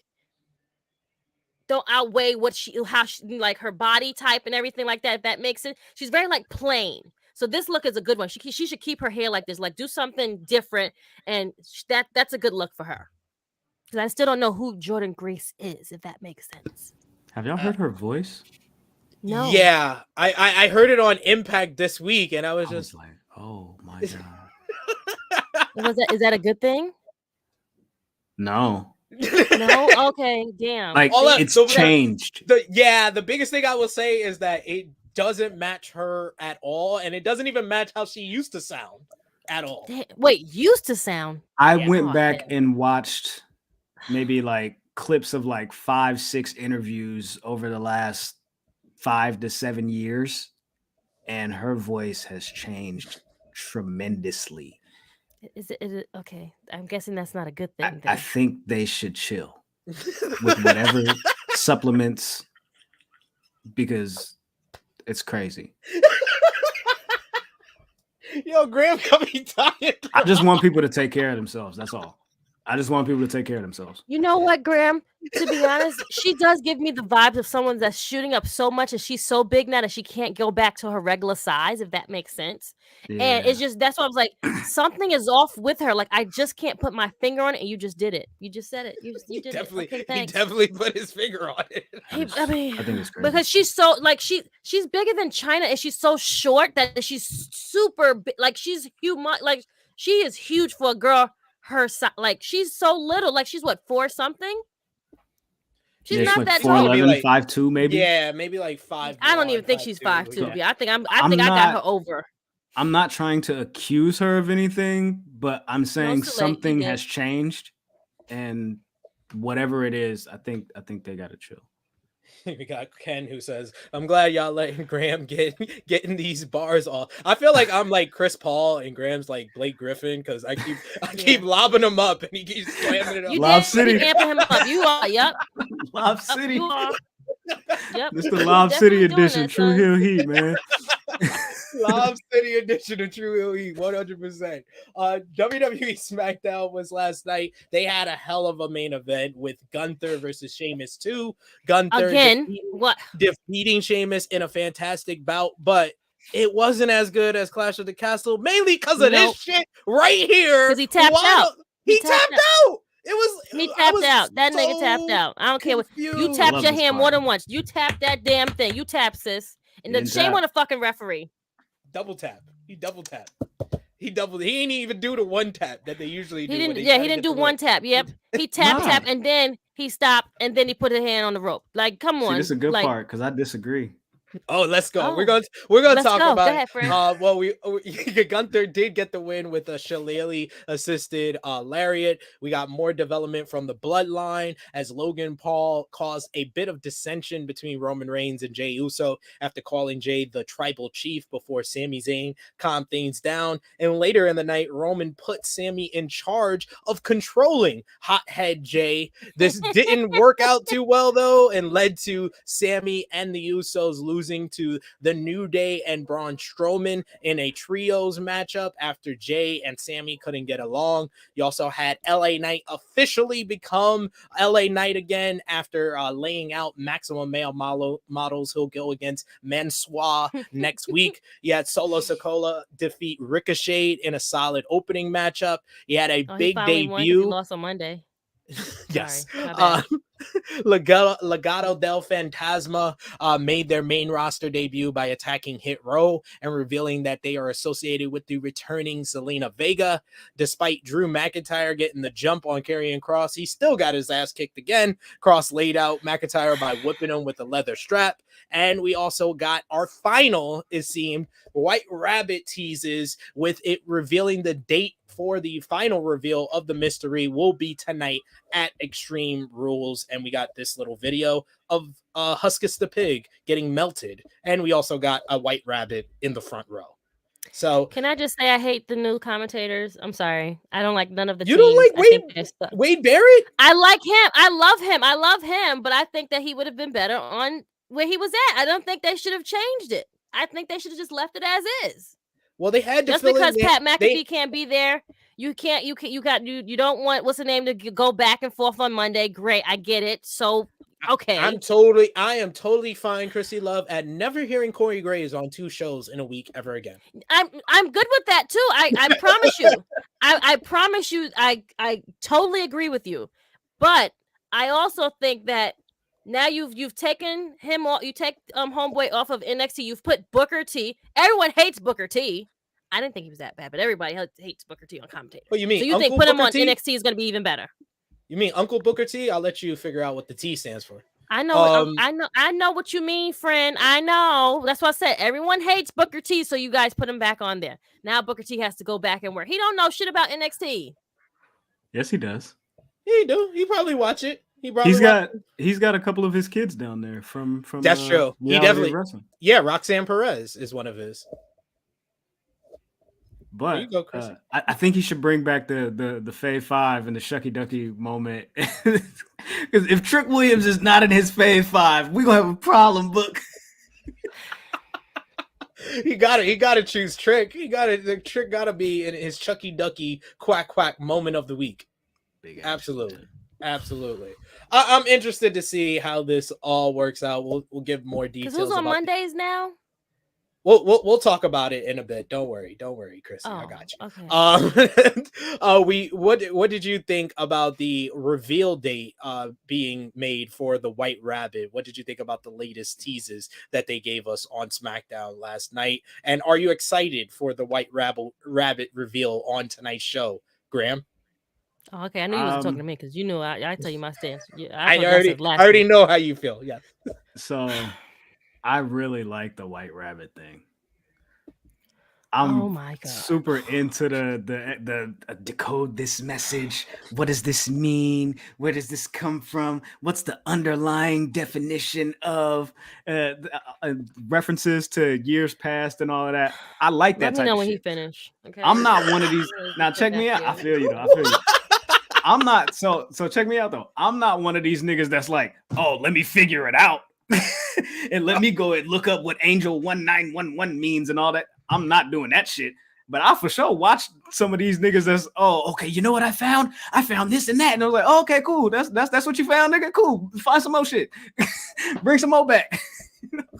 But I don't know what the buildup has been great. Yeah. What's the execution gonna be like when he gets here? Ding ding that's ding what matters. Ding ding. The bell has to ring. You know, yes. You got to be able to do some shit outside of, like, honestly, a lot of the stuff that Triple H has been doing so far, it's just been aesthetic. It's just been shit that looks cool, a bunch of returns, a bunch of, you know what I'm saying, okay, we'll do this. We're going to do this in a different way. Braun Strowman still is Braun Strowman. He's deadass is just doing what most people do in sports. It's you learn from the person you lost to. He just reading Tony Khan's playbook. More wrestling and surprises. That's basically what Tony Khan been popping fans for 3 years, and Triple H is doing it so exceptionally on WWE.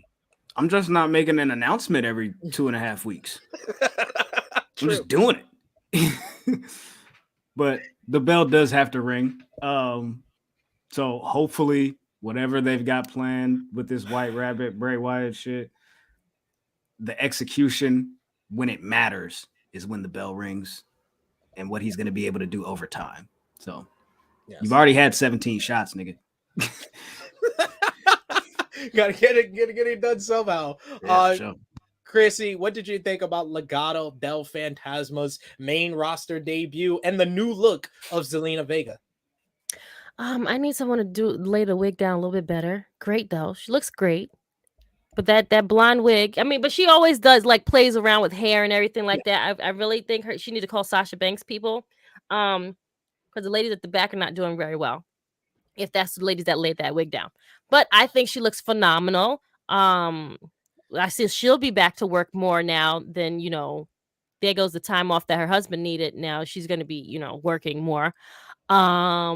So yeah, but I mean, we knew that these guys were coming. I can't wait to see them go against like Ricochet. Who else they're gonna go against? Rey Mysterio.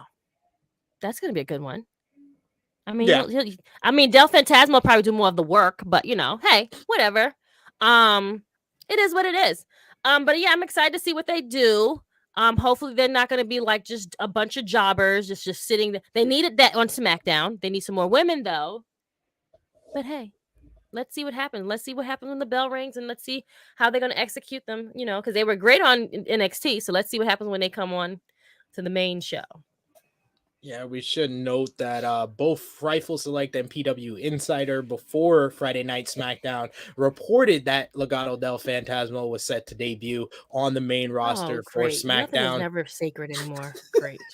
That includes Santos Never Escobar. have anything. No surprises. Great. At first, it did include Santos Escobar, Hakim Wild, Raul Mendoza, and Elektra Lopez, who were all written off of NXT recently. The group was set to debut immediately, according to the report, and there were pitches made recently, and some believe that the debut would happen this week. More names from NXT are set to debut on Raw and SmackDown later this year. Then PW Insider reported that Santos Escobar, Joaquin Wild, and Raul Mendoza were all spotted in Worcester for last night's SmackDown. PW Insider also reported a returning wrestler was spotted at the Boston airport, and that was Zelina Vega. And then the report came out from Fightful and PW Insider that Elektra Lopez will not be with the group when they debut, and that was the originally set for the plan, but it changed, and they decided to put Zelina Vega with the group instead.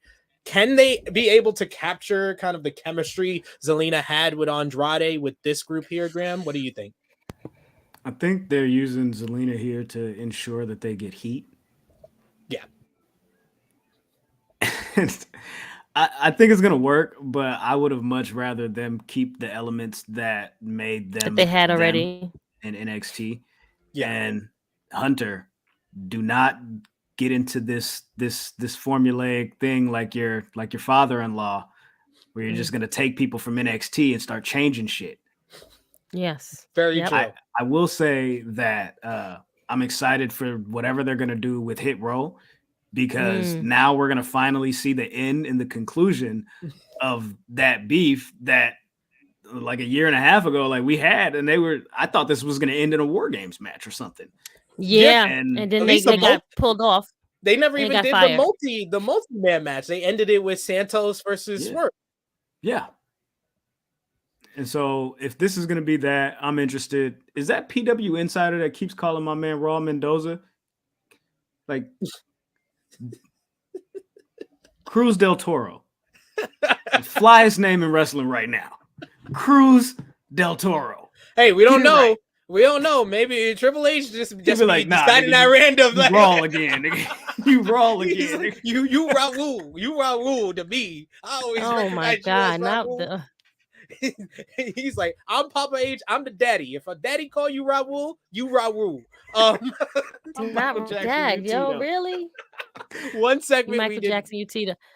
One segment we didn't mention from last night featured the Viking Raiders with a new addition. Former WWE star Sarah Logan was featured in the segment, though the Valhalla Await segment was being used to reintroduce her after over 2-year absence. She was released in 2020 amid tons of budget cuts and has maintained a positive relationship with WWE. Outside of that, she has only wrestled once since her release, which was for Control Your Narrative, and she's set to be put with the Viking Raiders. So very interesting. They're bringing back another female talent. Are you happy to see Sarah Logan back with the company, Krssi? And are you interested in her partnership with the Viking Raiders?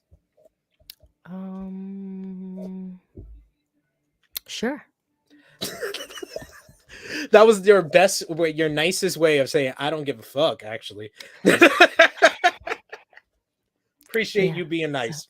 Appreciate that. I try. I didn't want to be just like saying no, but that was an attempt. It was an attempt at being nice. I appreciate that. That. Okay, it's just another next topic, please, sir. I'm not gonna well, we got to break up with what Graham talked about earlier. How is it not that Gunther tapped out to Sheamus? Like I see people in the chat saying it was a Brazilian tap out. What the hell type of? I don't know nothing about that. If this is the first time we're hearing a reference, then it's not established canon in the WWE verse. Apparently, Queen Mo tells us. Okay. Apparently, you have to tap 3 times. According to Sean, it was a Brazilian tap. He tapped out twice. Yeah, let's talk about canon in WWE history. Let's talk about canon in wrestling history. Y'all remember? Tap out is fouls, right? I remember when people would get knocked out and the ref would have to grab their hand and let it go and see if it drops. How many times would they let it drop? 3 times. But they only do one now. They do sometimes they be like, you out, you Guess out. what? You Guess out. what? Guess what? Papa H said, check this out. We going back to the real shit. This real hip hop now. We taking it back. You feel me? We taking it back to when the chicken tasted like wood. You feel me? Like we got to do it right. So I feel like I'm not against it. Sounded like a rant that I would hear at like one of the cookouts. Like, you don't know nothing about that, young. You don't know nothing about that. At the spades table, some shit, you know. You don't know nothing about that music. Really, it was 2 taps. Distraction, grab the rope, make you think. You know, ref immediately waved it off. Immediately it said, nah, that's not a tap. It don't look like a tap. I'm not seeing him. You feel me? Like, nah, he's good. Don't trip. Hey, all I Referee know discretion is that it ruined 3 times a perfectly great match. It took my enjoyment out of that closing few moments. And it also looked like Imperium was late.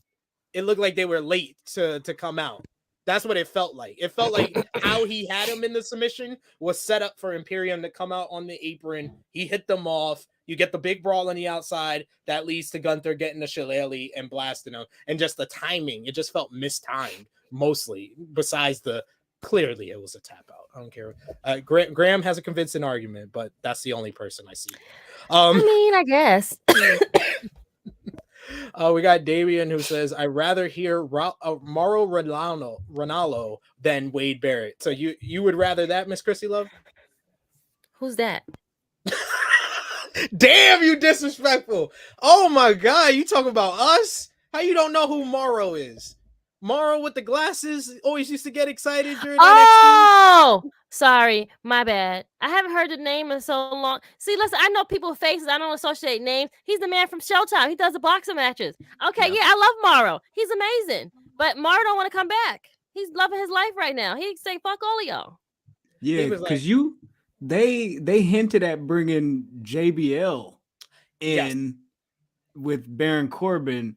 So you're not going to bring Mauro in on SmackDown and be like, yeah, JBL's your coworker. Welcome back. Like, exactly. Yeah, that's not happening, son. Nope, that's definitely not. And he wants to be the number one guy. He has to be the lead. He has to be the one that's in charge. He's not going to be number 2 to Michael Cole. And he probably got the call and be like, Corey Graves still work there? JBL, you still working with JBL? No, I'm good. I'll stay right here. I'm okay. Thanks, guys. I'm totally fine. My mental health is more important than that check.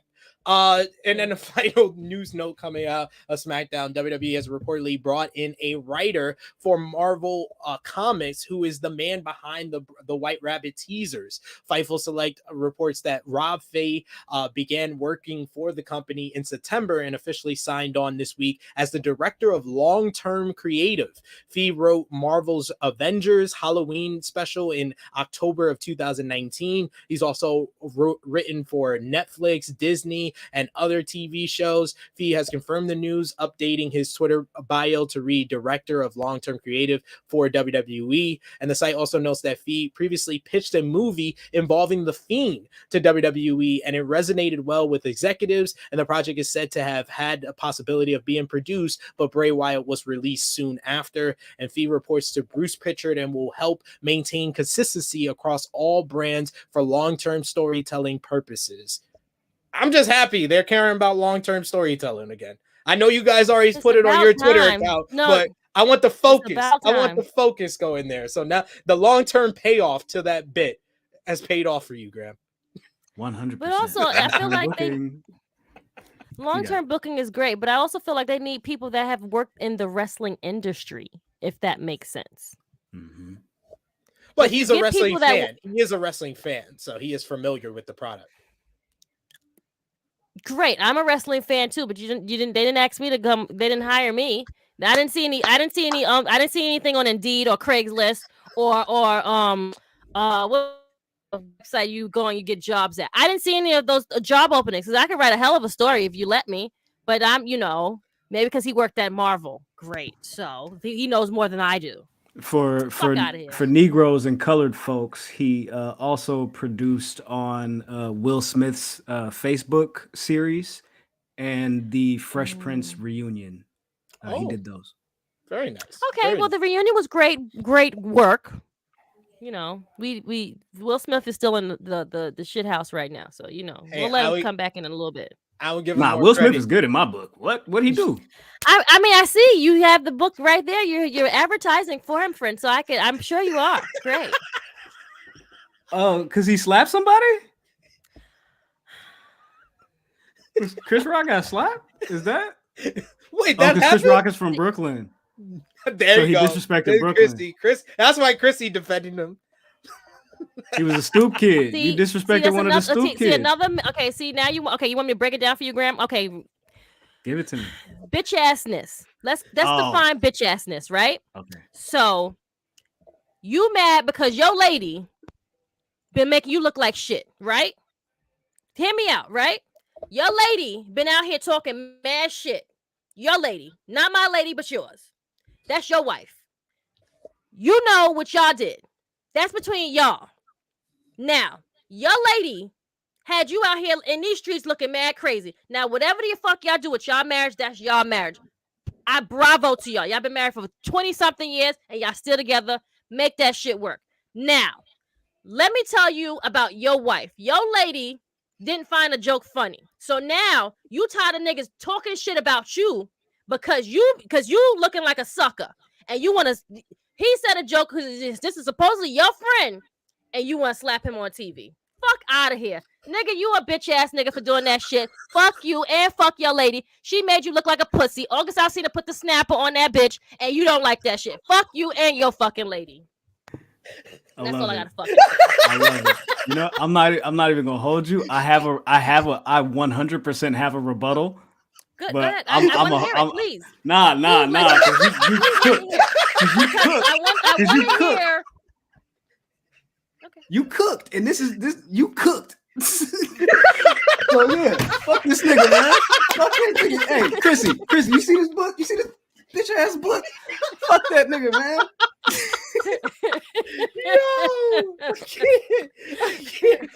I can't say it. Can you bring Miss Krssi Luv to the show? She's amazing.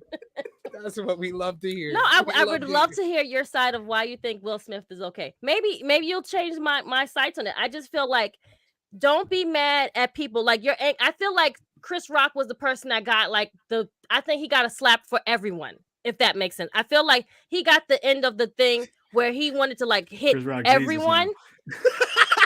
He's a martyr. He's like, I'll take this slap for our sake. You gonna take the sins for everybody now? For real? Gonna take the sins for everybody. You know what I'm saying? It's like he got I think he was like a you know when your water is boiling, the pot is boiling, and it started to tip over. He was the tipping point. That was the tipping point, and it boiled over. And I understand that part. Okay. However, I feel like we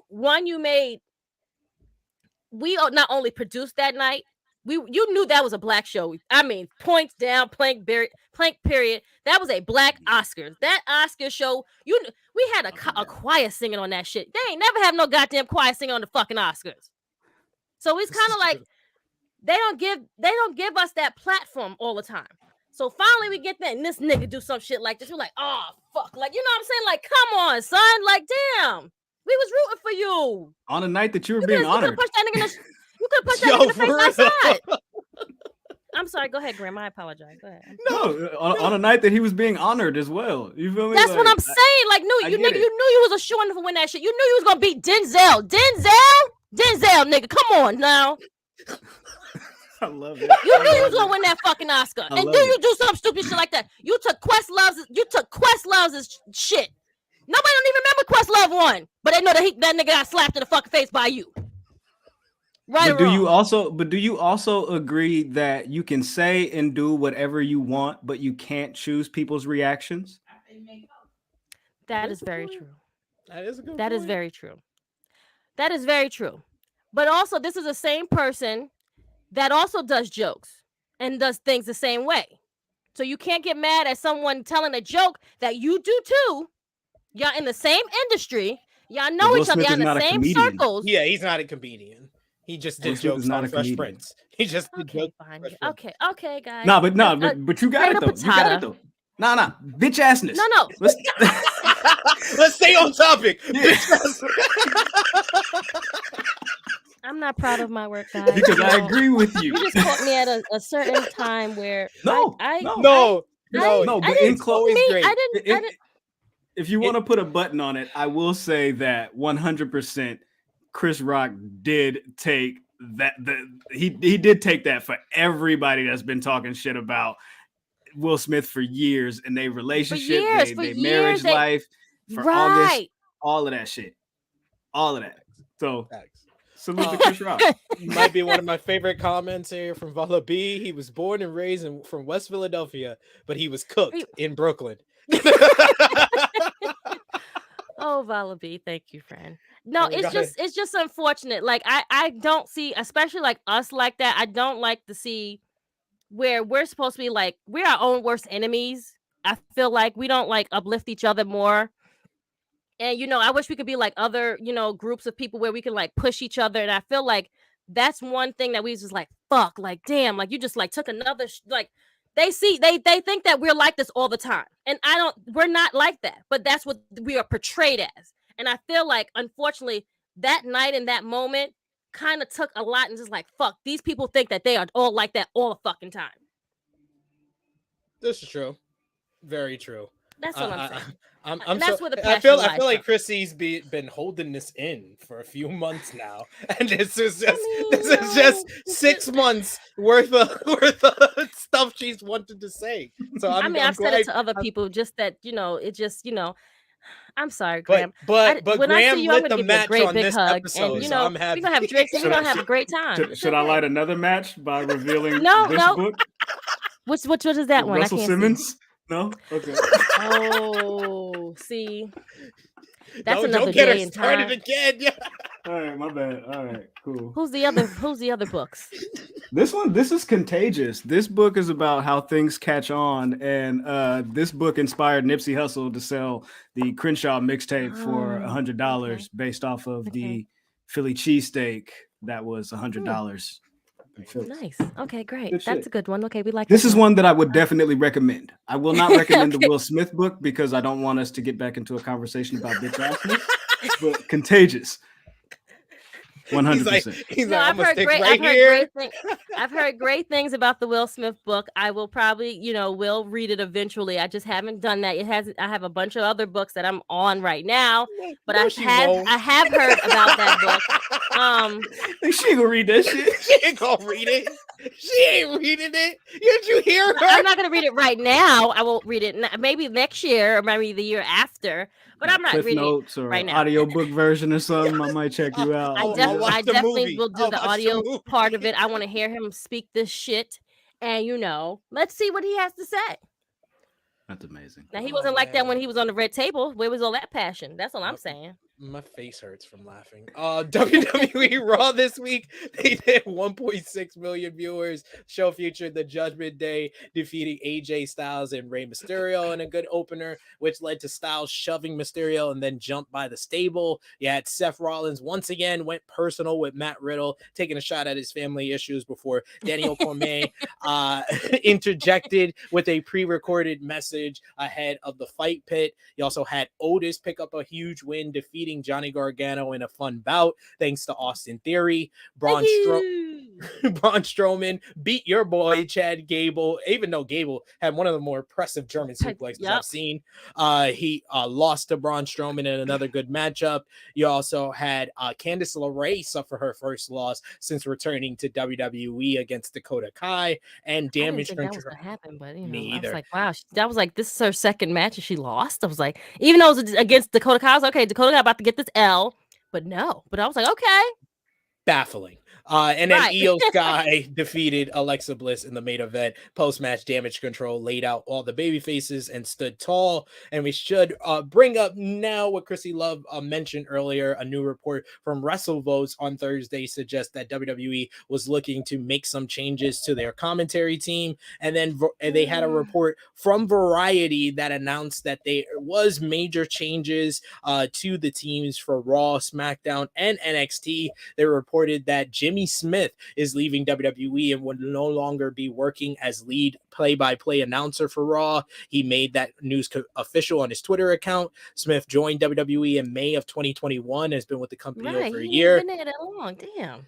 Meanwhile, Sorry. WWE is making several changes to the announced teams for the programs. In light of Smith's exit, Pat McAfee also took a role on ESPN and had to put his SmackDown duties aside. On SmackDown, it will be Michael Cole and Wade Barrett as the announced team. Samantha Irvine will be the ring announcer, and Kayla Braxton and Megan Morant are backstage interviewers. Over on Raw, Kevin Patrick and Corey Graves will be the announced team. Mike Rome will be the ring announcer. Meanwhile, Kathy Kelly will return to the company after leaving in WWE in 2020, and Brian Saxton will lead the commentary table and will be doing backstage interviews for Raw. And then over on NXT, Boy, is that that's like a deplenish of work. Like, yeah, we're gonna have you. You're not gonna do this no more. We're gonna put you at the back. Like, just fire me, fuckers. Like that's some bullshit right there, yo. Like, Booker T is gonna return to commentary you give Booker alongside T a fucking commentator job. Yeah, great. Alongside Vic Joseph over on NXT, and Michael Cole and Corey Graves. Right there, Michael Cole and Corey Graves will call the premium live events moving forward. What do you guys think about all these changes? Brian Saxton, I feel bad for because I feel like this is just another line in the disrespect that WWE always gives this man. This man does nothing wrong. Like, he's just perfectly fine on commentary. I can't say he's the worst. I can't say he's the best. He's just fine. So for him plays his role perfectly. He plays for him to lose his role, I felt like that was like, damn, he couldn't even be on Smack. You really had to bring Booker back? He couldn't be on NXT? Why was he on NXT this week? He's not charismatic enough to lead a commentary table. This is true. He's supposed to be the lead at that? No, I'm saying, like, where you gonna put him as the second to Corey? Corey's gonna be on his line, overbearing all episode. Like, it's not gonna be good. He has the same role that a Michael Cole would have, so that's not necessarily a good fit. NXT is colorful, I guess. I don't know. Like, I don't know what they're doing there. I don't know. Booker putting the color back in colorful NXT. They said, "Yo, this not gonna be in living color no more." But this is the closest we could get to Keenan Ivory Wayne. So I was gonna say he is Keenan. He's Keenan. Wow. He Damon. He's the younger brother, but he better than the older brother. Well, he was G.I. Joe, so I guess technically maybe he is Major Payne. We just made the ill connection there. He's the little brother. It was a fusion dance. So that makes Stevie Ray Keenan, and then he also played a GI Bro, so he was Major Payne before Major Payne. Oh God! Wow! Wow! Just broke it down, ladies and gentlemen. Wow! This is the type of stuff you come here for. Then on Friday, the news. Yeah, I feel like Byron Saxton gets like the shit into the stick all the time. I feel like he's that one. He's one of their key black people that they do have, and they just still continuously give him a horrible like time and everything. Yeah, most definitely. They're always very, very hard on him, and then they want to make changes to the announce team. Just put him aside, go backstage. And another person who probably has it worse than Brian Saxton is Nigel McGuinness, as PW Insider reported that he was released from the company after working for WWE for 6 years. He's the latest announcer to leave the company after Jimmy Smith on Thursday, and WWE making those changes to the announce team. Which one is that one? Nigel McGuinness was on NXT before, and he's been on NXT UK. He's a former Ring of Honor world champion. Yes. You just basically gave Tony a third announcer for Ring of Honor, basically. That's all that said to me. I was like, oh, Nigel's released. I guess he'll be on the next Ring of Honor pay-per-view. That's pretty much what I saw from this. But it's like, what is the point? Like, okay, what is the end game? Like, what is the point? Okay, Homeboy did say he was leaving. Great. He probably got another job. Okay. What's the point of you saying, hey, let's put Byron in the back? We had the ladies taking care of that part. And you had the guy with the accent. I don't remember his name. But I don't that's really the see one him that's as... commentating on Raw now, Kevin Patrick. Right, that's what I'm saying. I don't really see him as like a commentator per se. Me either. Did you guys give him practice? Like, did he fill in for someone? Was he a filler? Like, he's supposed to be the lead one now? Like, I feel like they put in position the people that Michael Cole trained. as the play-by-play people, because Vic Joseph is a Michael Cole recruit, and Kevin Patrick is the same. Well, Michael Cole runs all of the commentators, all of it. Like that's his shit. Yeah. So Got they it. all pretty much Okay. report to him. He's the senior or whatever. He's the senior announcer. Yeah. Okay. Because Jimmy okay. Smith said that when he got let go, it was Michael Cole that called him to let him go. So he's like the boss. All right. Okay. Okay. Now we've put in shit in order. Okay. Fine. Okay. Got it. All right. Sure. She's like, this is totally fine by me. I still don't like how they treat. I still don't like how they treat black people, but it's whatever. Just saying. Nah, I don't like how they treat Byron Saxton. I've said this before. I did. Byron Saxton is a key person. He's that company guy. He's just like Titus. He's that guy that's always there. He just takes lemon and makes it into lemonade, and he does what he needs to do. When Booker and Corey were like making fun of Byron, that's when I started like having more sympathy for Byron, because I was like, man, this man don't deserve any of that. Especially you, Corey Graves. You messy as hell. You had that shit with Morrow. You had your marriage fall apart on social media. Mom, he's outside. How dare you even talk about anybody else's personal life? So. That's another topic altogether. Shout out to the good brother Sat, who says, is Kevin Patrick any good as an announcer? I mean, he commentates on Main Event. That's what people keep telling me. I don't watch Main Event, so I wouldn't be able to tell you that. So, and Queen Mo does confirm, though, he is not good. Thank you for that confirmation there. Oh my gosh, she gave us the cliffhanger. He be on Main Event. That nigga's trash. It's like, he's not good. Yeah, WWE NXT this week. They did 625,000 fans. They had a show that was highlighted by the tag team division. Pretty Deadly cut a promo to start the show. They were interrupted by SmackDown's Brawling Brutes to set up the main event. I think corny, but that's just my thing on it. I'm sorry. Yeah, I think that's the whole point. We're Pretty Dead. They're supposed to be corny. They went on to defeat the Brawling Brutes to retain the NXT Tag Team Championships due to interference from Imperium. Yeah, Carmelo. About them. I'm sorry. I thought I was muted. Sorry. You had Carmelo Hayes beat Aura Mensa in another good bout. You also had Von Wagner defeat Andre Chase to advance to the North American title ladder match at Halloween Havoc. Nikita Lyons and Zoe Stark defeated Toxic Attraction to become the number one contenders for the NXT women's tag team titles as well. So some good action. You've been a supporter of NXT for a while over on Public Enemies. Any highlights you saw this week, Graham? Ugh. Show's trash. I just love that everybody was expecting like this new or to go back to the black and gold this week, and I was just like, they just changed the logo to something else. No, it was this week. They changed the logo. Yeah, they changed the logo and the set kind of on this week's show. But this upcoming week is all the season premieres. Oh, so okay, that was like I don't know why they did that. They should have just waited. Kept it as is. Yeah, they should have just waited until now or this upcoming week or whatever. That's supposedly the season premiere. We got all these new announced teams for all the season premieres. Check it out. Like that's your drawing. That's what you're trying to draw with announced teams. All right, cool, whatever. But I don't know what they're doing with this new NXT. I don't know what it's going to be. 3.0, 2.0. We called it 2.0 block. Parking lot's crazy. I don't know if the parking lot is safe yet, but I don't understand any of these booking decisions. So I don't know what they're going to do. I'll give it a couple weeks before I tell them they're trash. They're trash.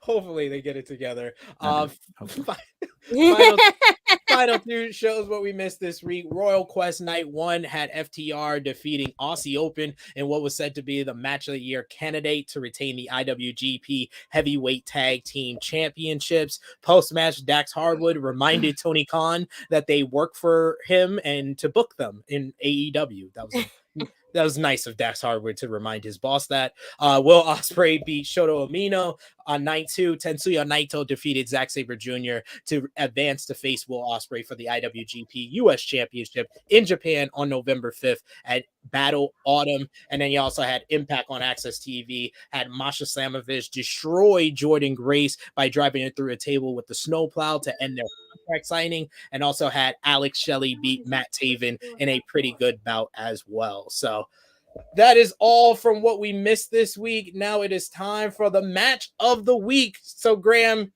each show for the last couple of weeks, we've been giving our gold medal, our medalists, gold, silver, and bronze for the 3 best matches of the week for each of us. Krssi Luv gives her own, I give her own, and our special guest. I'll start things off with this week. I'm going to go, this is tough because there was a lot of great matches, a lot of wrestling this week. I'll go with the bronze being it would be Pac versus Trent from Battle of the Belts. Thought that was a great opener to that show, a banger of a matchup.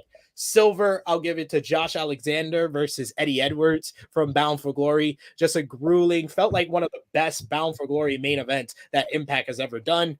And my gold medal this week, I'm going to give it to the ladies like Krssi did last week, and I'm going to give it to Jordan Grace versus Masha Slamovich. Just go out of your way to watch this. This is honestly one of the best women's matches of the year. Really? One of the best matches from Impact Wrestling in the entire company the whole year. They just went out there, had a hell of a match. Even though I wanted Masha to win, I was not disappointed after the performance she gave. So, Krssi, give us your medalist this week. Bronze is going to Sheamus and Gunther because the ending I didn't like, and the other one was better. Silver, I want to go with Pac and Trent, and then my gold will go to Finn and AJ. I thought their match was pretty good. You're talking about the tag match, Judgment Day versus AJ and Mysterio? Oh, was it a tag match? Yeah, it was You're a tag right. match. Shit. Okay, then I take that away because it was mostly Finn and that AJ. I remember from that match, not the rest of them. Sorry. So I will give it to I'll give it to the ladies again for their 3-way tag because Willow won. So I'll give it to them. Okay. So again, once again, giving it to the AEW ladies. Graham, give us yours. So we'll start with the bronze. I'm gonna give it to Solo Sikoa and Angelo Dawkins.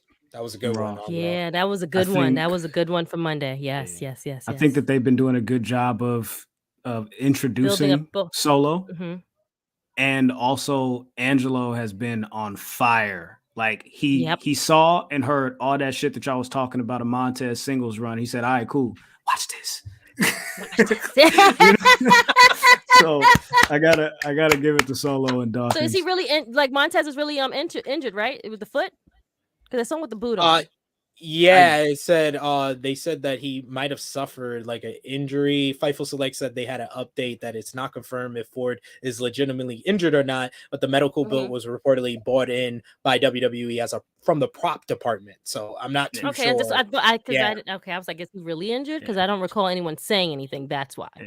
And I seen him outside with his wife, and they was just walking like regular. So I'm just definitely saw that the boot came in on a prop truck. So I don't know if there's going to be like a swerve with, oh, I'm hurt, I'm fake hurt, I'm not hurt. Like I didn't think of that. But who do they pull that swerve on? They're not feuding with anybody. True. Unless he's pulling it on Angelo. Ooh, there you go. Bam. So that's my bronze. For the I like that. For the silver, I'm gonna go with Sheamus and Gunther. Because again, just like Krssi said, it wasn't as good as the first match that they had as Clash. Some people soured on the ending. I like the ending. Gunther is still. It's gonna be another 3. It's gonna be another one. It's definitely gonna be a 3. Go crazy. Yeah. And then for the gold, I had the ladies from AEW, the trios match with Willow and Tony and Athena against who was it? Jamie Hayter, Penelope Ford. I think Penelope Ford has been amazing since she's been back, and the way that they've been highlighting the women's division over there as of late, I think they're making some improvements. They still got some kinks to work out or whatever, like maybe adding an extra match, like maybe not putting everybody in one segment. One segment. Yeah. Give them like 2 for the day. Yeah. But I think that if they can keep this going for a little bit and figure out a way to spread some feuds out of these trios matches and bringing everybody together, that maybe they can start bringing separate feuds, that different matches outside of the title picture on Dynamite, on Rampage. So yeah, I think it's definitely a good thing they got Saraya, because that's going to make it necessary that they have to have a feud for her outside of the title picture, because I doubt she's going to be a part of the title picture anytime soon, because AEW doesn't do that. They don't really, except for FTR, which once again backs up Graham's argument from earlier. FTR seems to be the only people from WWE that came in and got title shots. Yes, right away.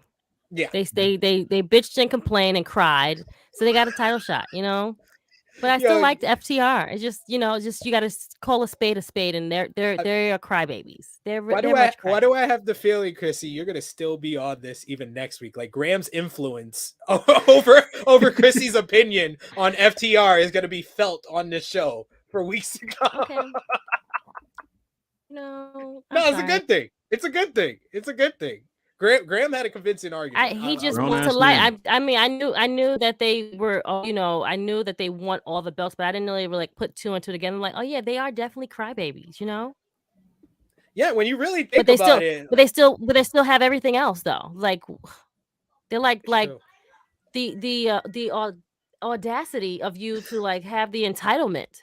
How dare you? It's like the audacity of you to want more. Like, what are you doing here? I love it. I love it so much.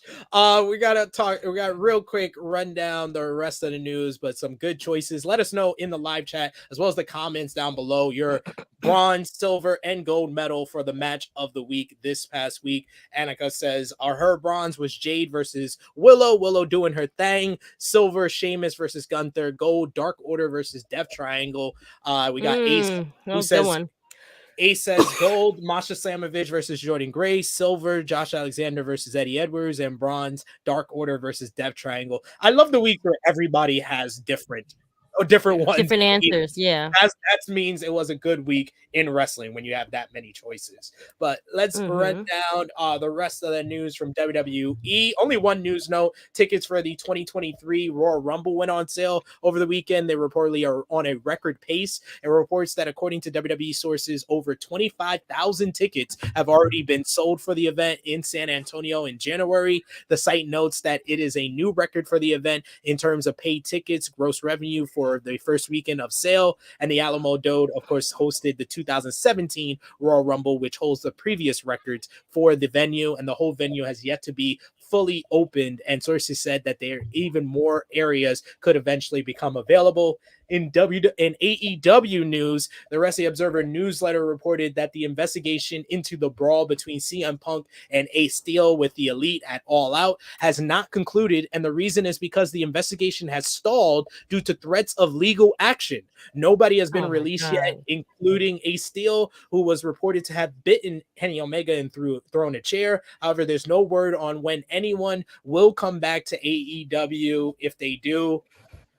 So I'm just gonna ask the question: Who do we think is threatening legal action? Is it Karen Punk?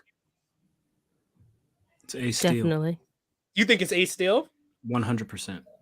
It's one of them two. It ain't the other side. That's for sure. It's Ace Steel. Well, if CM Punk, as Tony Khan just said, he's possibly an employee of the company. Like, nigga, I'm not finna, like, I'm cool. Like, you might want to suspend me, but you gonna fire me from both my jobs? All right, bet. You feel me? But Ace Steel is the scapegoat. Yeah, in this situation. But he's also. I said it after the whole situation. He's John Laurinaitis in this situation. Yeah, he's also the person that said the only reason that I got involved was because my wife has a broken leg. These guys were doing too much. I was protecting my wife. If you sue me for protecting my injured wife, and fire me. You feel me? If you fire me for protecting my interest, I might have grounds for legal action.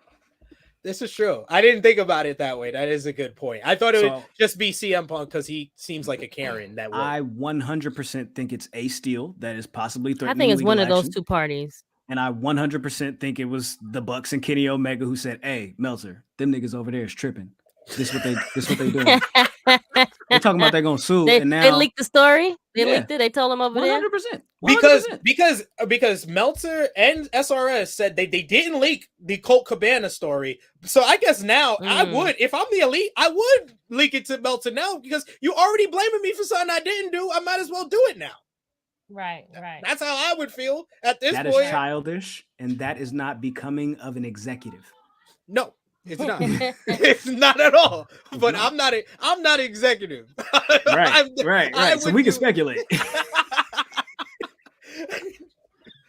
I love it. As previously mentioned, Saraya got physical on Wednesday's episode of Dynamite, brawling with Britt Baker and kicking Rebel. This is a drastic change from WWE, where she was on the Do Not Touch list. The Wrestling Observer newsletter reports that Saraya has been cleared for physicality by AEW's Dr.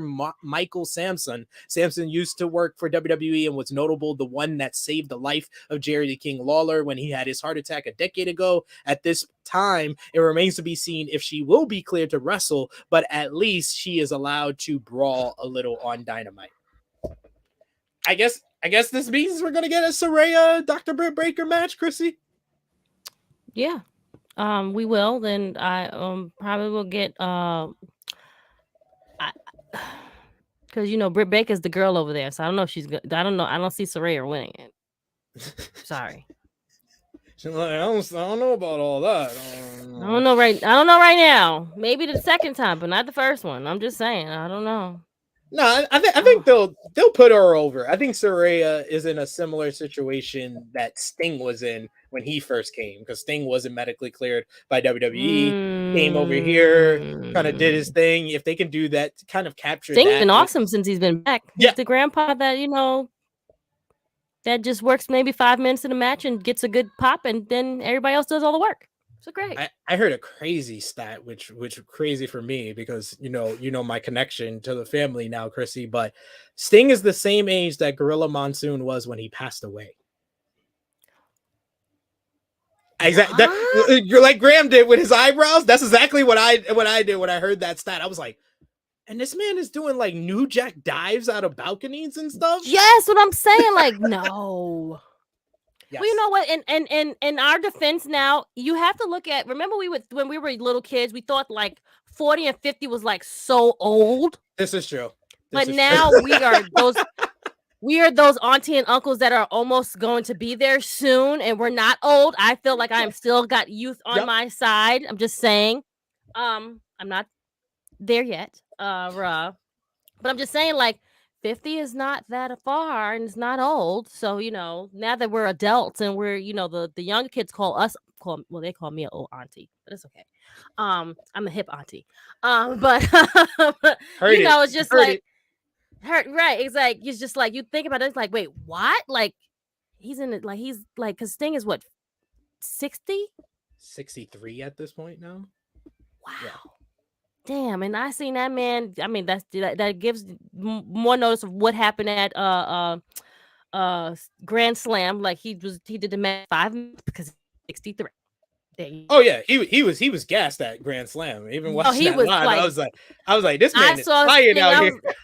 He was not tired, but turd. He was tired, and he was just like. The hair was all over the place. The paint don't even remember. The paint used to last long. The paint don't even last long no more. The paint lasts a good 5, maybe 10 minutes tops. If you're on a good day. Like he's sweating that out. He's sweating it out. That's like when he was in the thing when he was going against Seth Rollins and all the paint came off. It's the same shit. It's tough out here. It's tough out here for the Stinger. Tough out in the streets, yeah. But remarkable. Remarkable stuff. It is definitely remarkable that he is the same age of like when God rest his soul passed away. Wow, that's amazing. Wow. And like again, it's not that old. We people that pass away, you're like, damn, that was so young. 53 is young. It is. Most definitely.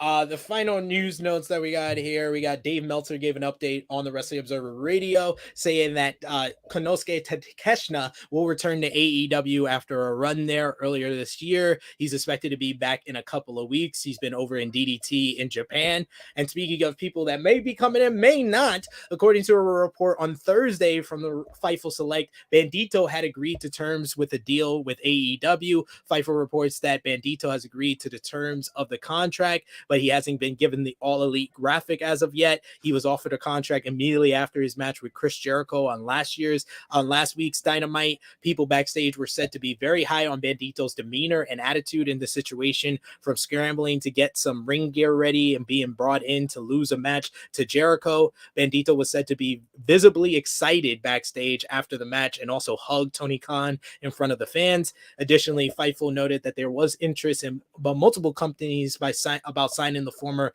ROH world champion.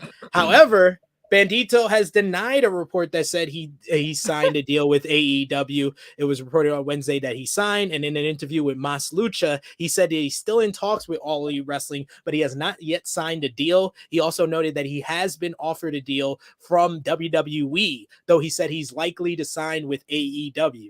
He added in the interview that after speaking to Tony Khan and Chris Jericho, he said that they told him that they need him in AEW, not just want him, they need him. Yo, WWE is hilarious. WWE is like, oh, he got a deal? Let's call him up. Yo, they are grimy, and I love it. I love the level. Messy. They're very messy. Very messy. Very. The level of audacity by WWE is at an all-time high, isn't it, Graham? Mm-hmm. 100%. I'm here for it. I'm glad I'm not the only one. I'm just here for this type of energy. I love it. It puts a big smile on my face. New Japan news. Last month, Kushida was pulled from multiple events. He's been pulled from this coming week's tomorrow, actually Mondays.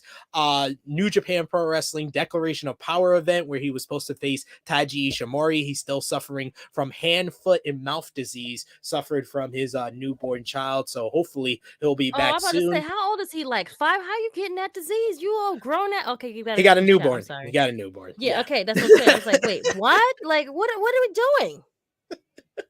Damn, Krssi. But like I said, you have toddlers, so you understand what I'm saying. It's like I was wondering too. I'm like, how the hell did you get that?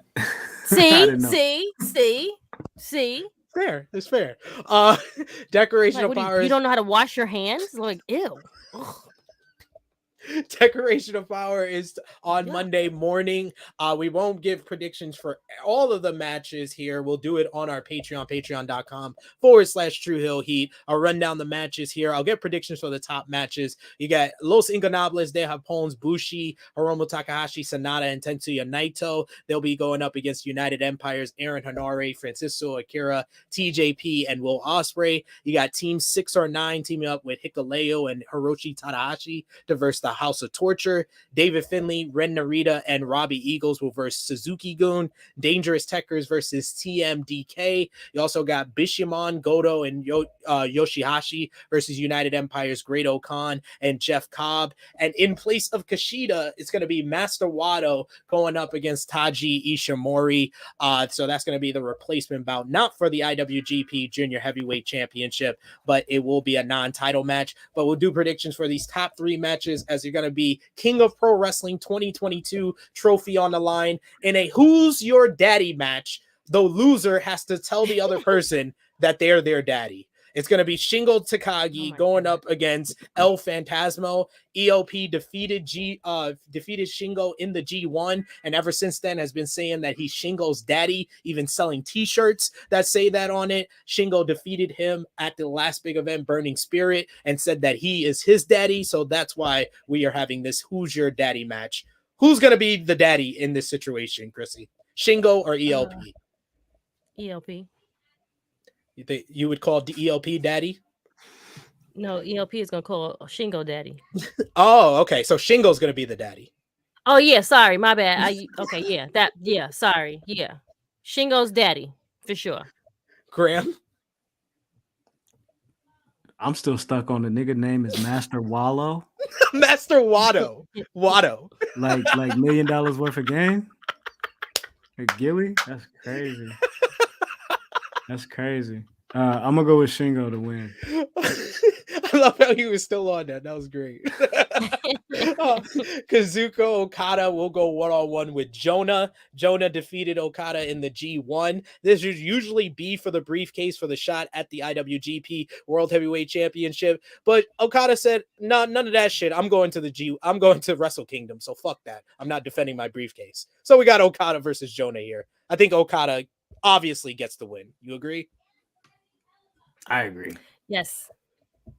Kind of seems like a foregone conclusion there. And then finally, IWGP World Heavyweight Championship on the line. Jay White will defend against Tama Tonga. I think Jay White walks out with the gold here. How about y'all? Same. Jay White all the way. We don't beat it. We don't vote against Jay White, friend. This is true. He is our boss. We're a part of the Bully Club, Graham. I forgot to mention that. Over on Public Enemies, we call him Jay White Privilege Hennessy. Wow, not privilege. Damn, Privilege and Hennessy. Privilege Jay Hennessy White. is really good. That's like one of the best Hennessy's. If you boys and girls, Right. if you drink Hennessy, if you're an Right. average drinker of Hennessy, Privilege is the top of the line. Privilege is better than White Hennessy. Just letting you guys all know that. Wait, could you say That's that why one he's more? Could you say it one more time? What do you call him? Jay White, Jay Privilege White. Hennessy. Privilege Hennessy. And this is exactly what I thought when you said that. I hate you.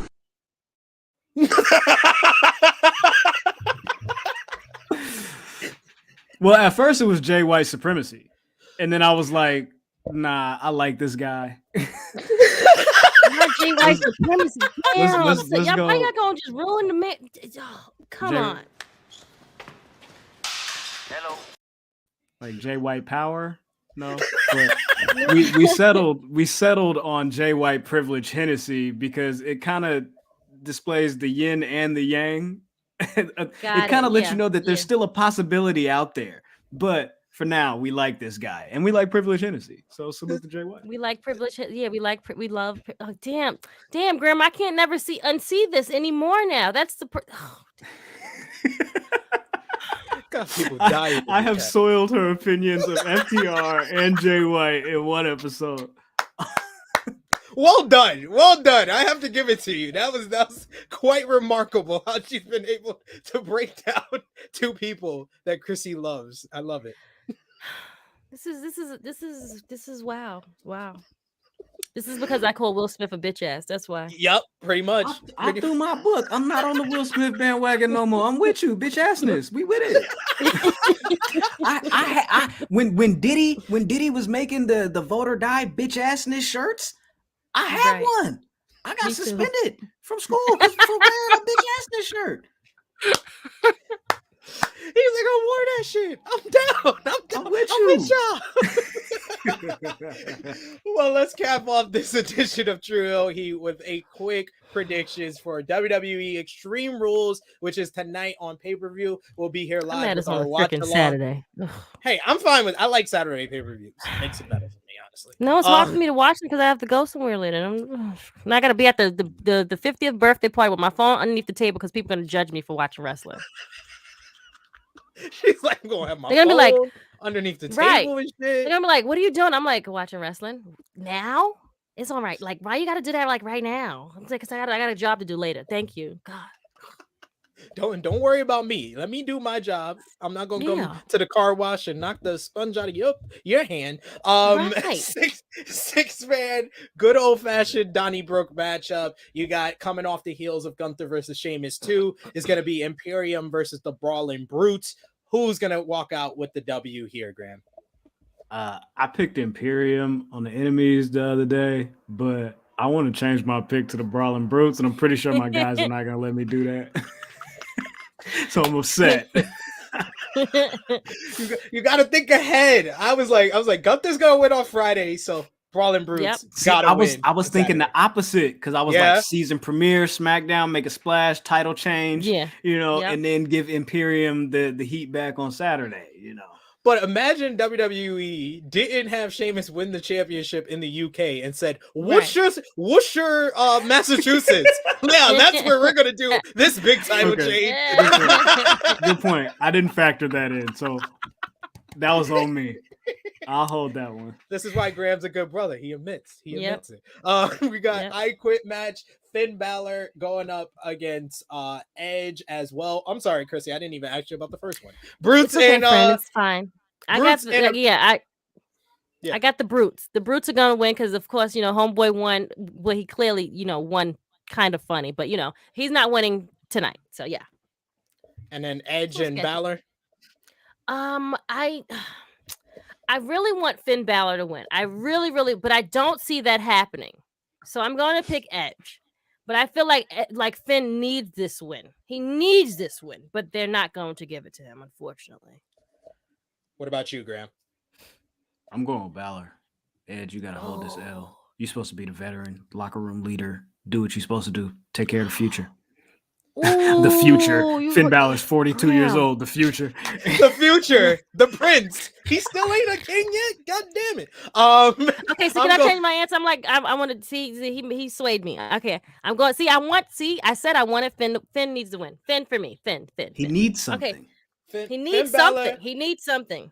Finn Balor is like if the first half of Lion King Simba was on South Park and stayed that age for 25 years because he been a prince for goddamn his whole career. Like, how long you gonna be a prince for? I'm going with Balor as well. I think that Beth Phoenix will probably be involved in the finish. I see Judgment Day beating her down to cause Edge to say I quit because Edge kind of foreshadowed it when he said that he's doing this match for his family. He said, "There's nothing you can do to me." Like, okay, cool, bet. He's like, you basically told us to finish. Nothing you could do to me to make me say I quit. So I'm gonna do it to your wife. Got it. Wow, damn, you guys with the gems, man. Damn, see, that's wow. Okay, Ken, I just sent a text message. The group chat is dead silent right now. Silence is golden. You got a strap match. It's gonna be Drew McIntyre going up against Karrion Kross. Karrion Kross returned to WWE, immediately set his sights on Drew McIntyre because he's the chosen one. He was let go and thrown to the side, so he wants to take Drew McIntyre's spot. Drew challenged him to a strap match to stop Karrion Kross from running away from him and attacking him from behind. But that didn't stop Karrion Kross from whooping that ass last night. So who wins the strap? McIntyre or Kross, Graham? Kross. Simple. Kross. Gotta do it. Go for it. Krssi. You gonna do the same thing? Like, you gotta make him. Yeah. You gotta make him important. True. Krssi. You have to. That was a hard one too, but I put Kross as well. I mean, I went against my rule of thumb. My rule of thumb is whoever gets the advantage on the go home show, the opposite person is going to win at the pay-per-view. Yeah, they're probably going to lose if they have the advantage on the go-home show. I went against that for Bound for Glory, and literally all my choices were wrong, so I'm not going to do that again. I think the reason they had Kross whoop his ass last night is because Drew's going to win at Extreme Rules. And they're going to say, it's a strap match. He wasn't pinned, so he's still protected. That's WWE thinking. Yeah, I know. I agree with you, but that's how WWE thinks. Extreme Rules match for the SmackDown Women's Championship is going to be Liv Morgan. Ronda. Like, we don't need to fucking do this. Like, Ronda, let's fucking go. Okay? You don't hear anything else fucking Ronda. Okay, whatever. Krssi, you just responded to the graphic like that's fucking bullshit.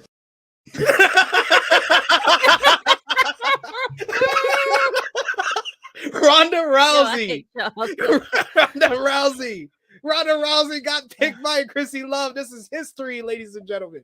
Okay, first of all, stop. Okay, see now. Okay, great. All right, fuck it. Stop. Okay, she's only fucking winning because she took 2 L's already. I don't see her taking 3. I don't like her, but she's fucking winning. Okay, great. You're happy, SP. You're happy now. God. Ugh. Krssi just literally told me. You don't know shit! Thanks. Raw Women's Championship up for grabs, first time ever in a ladder match. Bianca Belair defending against Bayley. I think this is a hard one. This is Bayley's time. I think Bayley gets the win here. What about you, You Greg? think so, friend? Damn. I'm going with the Bayley. So would you? I'm not betting against the Bay Area. Go for it, Krssi. Oh, I picked Bianca. I picked her, but I feel like it'll be interesting. People are going to be there, and I'm going Bianca. I don't care. Fuck it. I'm going Bianca.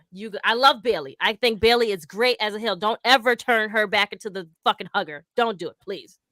Don't do it. This version of the Bayley is not getting blackballed. Nope. Oh, I didn't know it was this strap match is by pinfall or submission. Oh, then I might have to go with Karrion Kross then. I thought it was. It's not the four corners. Yeah, I thought it was this touch the corners. That's easy to. I don't like that shit anyway. No, I don't either. But it protects them. Changing some shit around about these matches. There's always a stupid stipulation. It's not like how it was back in the day. It's always something dumb. Like it's just like. You just can't leave shit and let it be. Like, let it be what it was for from what it is. Like, it's a strap match. What are the stipulations from a fucking strap match? Let that is the stuff we love about wrestling. No, you want to just go fucking change it. Whatever. FTR is furious right now. They are definitely furious. This is why they won't go back there. They won't go back. Like, we ain't going back to WWE. They don't follow strap match rules. Nobody follows the rules. They don't hold on to the strap. What are they doing? And then finally, the fight pit. You got the first time ever fight pit on the main roster. It's going to be Matt Riddle going one-on-one with Seth Rollins with UFC Hall of Famer Daniel Cormier as special guest referee. Who's going to win the fight pit, Graham? Riddle.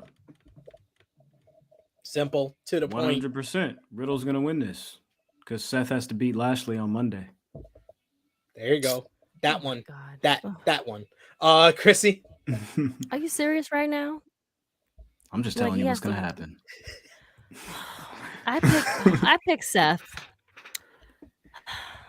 So you telling me this man gonna be able to talk about your wife and your kids, call you a bum and a bitch ass nigga? I would hope that he didn't say the N-word, but I'm gonna say it. But like he gonna be able to say that, and then he's also going to win the feud. I mean, I understand that he's right, and your wife doesn't want you to see the kids, but is that how you build a baby face? I'm a true heel. I want the heels to win. I'm sorry. Whatever. I'm with you. I agree with Graham. I'm going with Matt Riddle, mainly because they keep trying to get this point across that the fight pit is his type of matchup because he's an MMA fighter. But he's 0-1 in fight pits, so you got to change. That's what I'm saying. Like he lost all of the fight pits I seen him, and he ain't never win. So I'm just saying, like I'm gonna go with Seth Rollins. So y'all can keep Matt Riddle all y'all want to. If he win, just be prepared. I'm laughing at all of y'all niggas. Okay. Yep. I love it. On that note, that brings us to a close on this edition of True Hill Heat. We'll be back tonight, 8 p.m. Eastern time, for our WWE Extreme Rules watch along. Join Romeo. Yeah, man, I can't even join the damn watch along because I gotta go to the stupid birthday party. I'm tight, son. Like, damn. Well, you can join us in the comments on the watch along tonight, 8 p.m. Eastern time, for our Extreme Rules watch along. But I just want to say thank you so much to Graham. This you was were a great honestly, show, guys. I had so much fun. You're in the upper echelon of our guests. I was laughing so much. Your rant on FTR was epic. So many good times. Thank you so much for joining us, good brother. We appreciate it. And of course, I want to apologize to Graham again. I usually behave myself. I'm usually not like this. I can't wait to meet you in person, friend. You live in the Bay Area. Yes. Okay, if I'm in LA, I'm going to definitely hit you up and say, hey, let's get drinks, friend. WrestleMania weekend. Mania. Yeah. Mania. If you guys are coming out for Mania. I'm trying. I'm really trying to come out there. I'm trying to convince my husband on our anniversary yet again to come out there. Oh, shit. To see wrestling. Does he watch wrestling? Does he care? Only because of me. I bought the last time he does care somewhat about it. Like I bought him, like it was our the last time WrestleMania was in New York. I bought him the Wale Mania on our anniversary. Okay, He that's actually had a cool. great time. That's cool. Yeah, I Annika, that's not true. Stop it. Come on, friend. Why are you gonna tell people all our business, friend? I Euro step smooth past that because I don't believe a single word she was saying about I'm not usually like this. No, I'm sorry. I don't believe a single word she was saying. I had to do the Euro Graham. Let the people know where they can follow you on social media. Why Public you Enemies lying? podcast, everything Why else. you always lying? That's what she was doing. Salute to Krssi Luv. Salute to SP3. This has been amazing. True Heel Heat, PE3, make the cipher complete. This has been great. 100%. This has been a great time. I have had a fucking blast. If y'all want to follow us, though, you can follow me at Oh My God Graham. You want to follow the squad, that's at the enemies PE3, Twitter, Instagram, TikTok. Come watch us. Come check us out live every Wednesday night on YouTube, Twitter, and Twitch right after Dynamite. So pull up. It's all up. This was so much fun, guys. My face hurts as well, SP. I think my throat is even hurting or screaming out. I'm going to have to definitely take more medicine after this is over. Well, until before you do that, let the people know where they can follow you, Krssi. So, friends, hey, you can follow me. You can watch Servant Face and Hill, which is every Sunday. We will not be on this week because they were doing a roundtable. We'll try my best to be on that show. Also, our flagship show, which is True Hill Heat, every Saturday. I love these guys. They are my brothers. They let me be who I am and do not judge me. And other than that, you can follow me on IG, Facebook, and Twitter, which is Krssi Luv _1 or True Hill Krssi Luv, or just my plain name, which is Crystal Lynch. And you can follow me on the Twitter machine at True Hill SP3. Follow the gang, Facebook, Twitter, Instagram at True Hill Heat. Patreon.com/True Hill Heat. Predictions are already up, so leave your predictions over there on Patreon. Twitch.tv/True Hill Heat Wrestling. We'll go live later today with Dark Power over there before the Extreme Rules watch along. So thank you so much to everyone for watching. Check out my interview with Jessica SICK because she's sick. We did that interview ahead of Impact Bound for Glory, so go over and check that out. That is up on the channel right now. And of course, for Graham, for Miss Krssi Luv, it is me, your True Hill Phenom, SP3. This has been True Hill Heat 196. All Elite Drama Strikes Back. We are signing off until next time.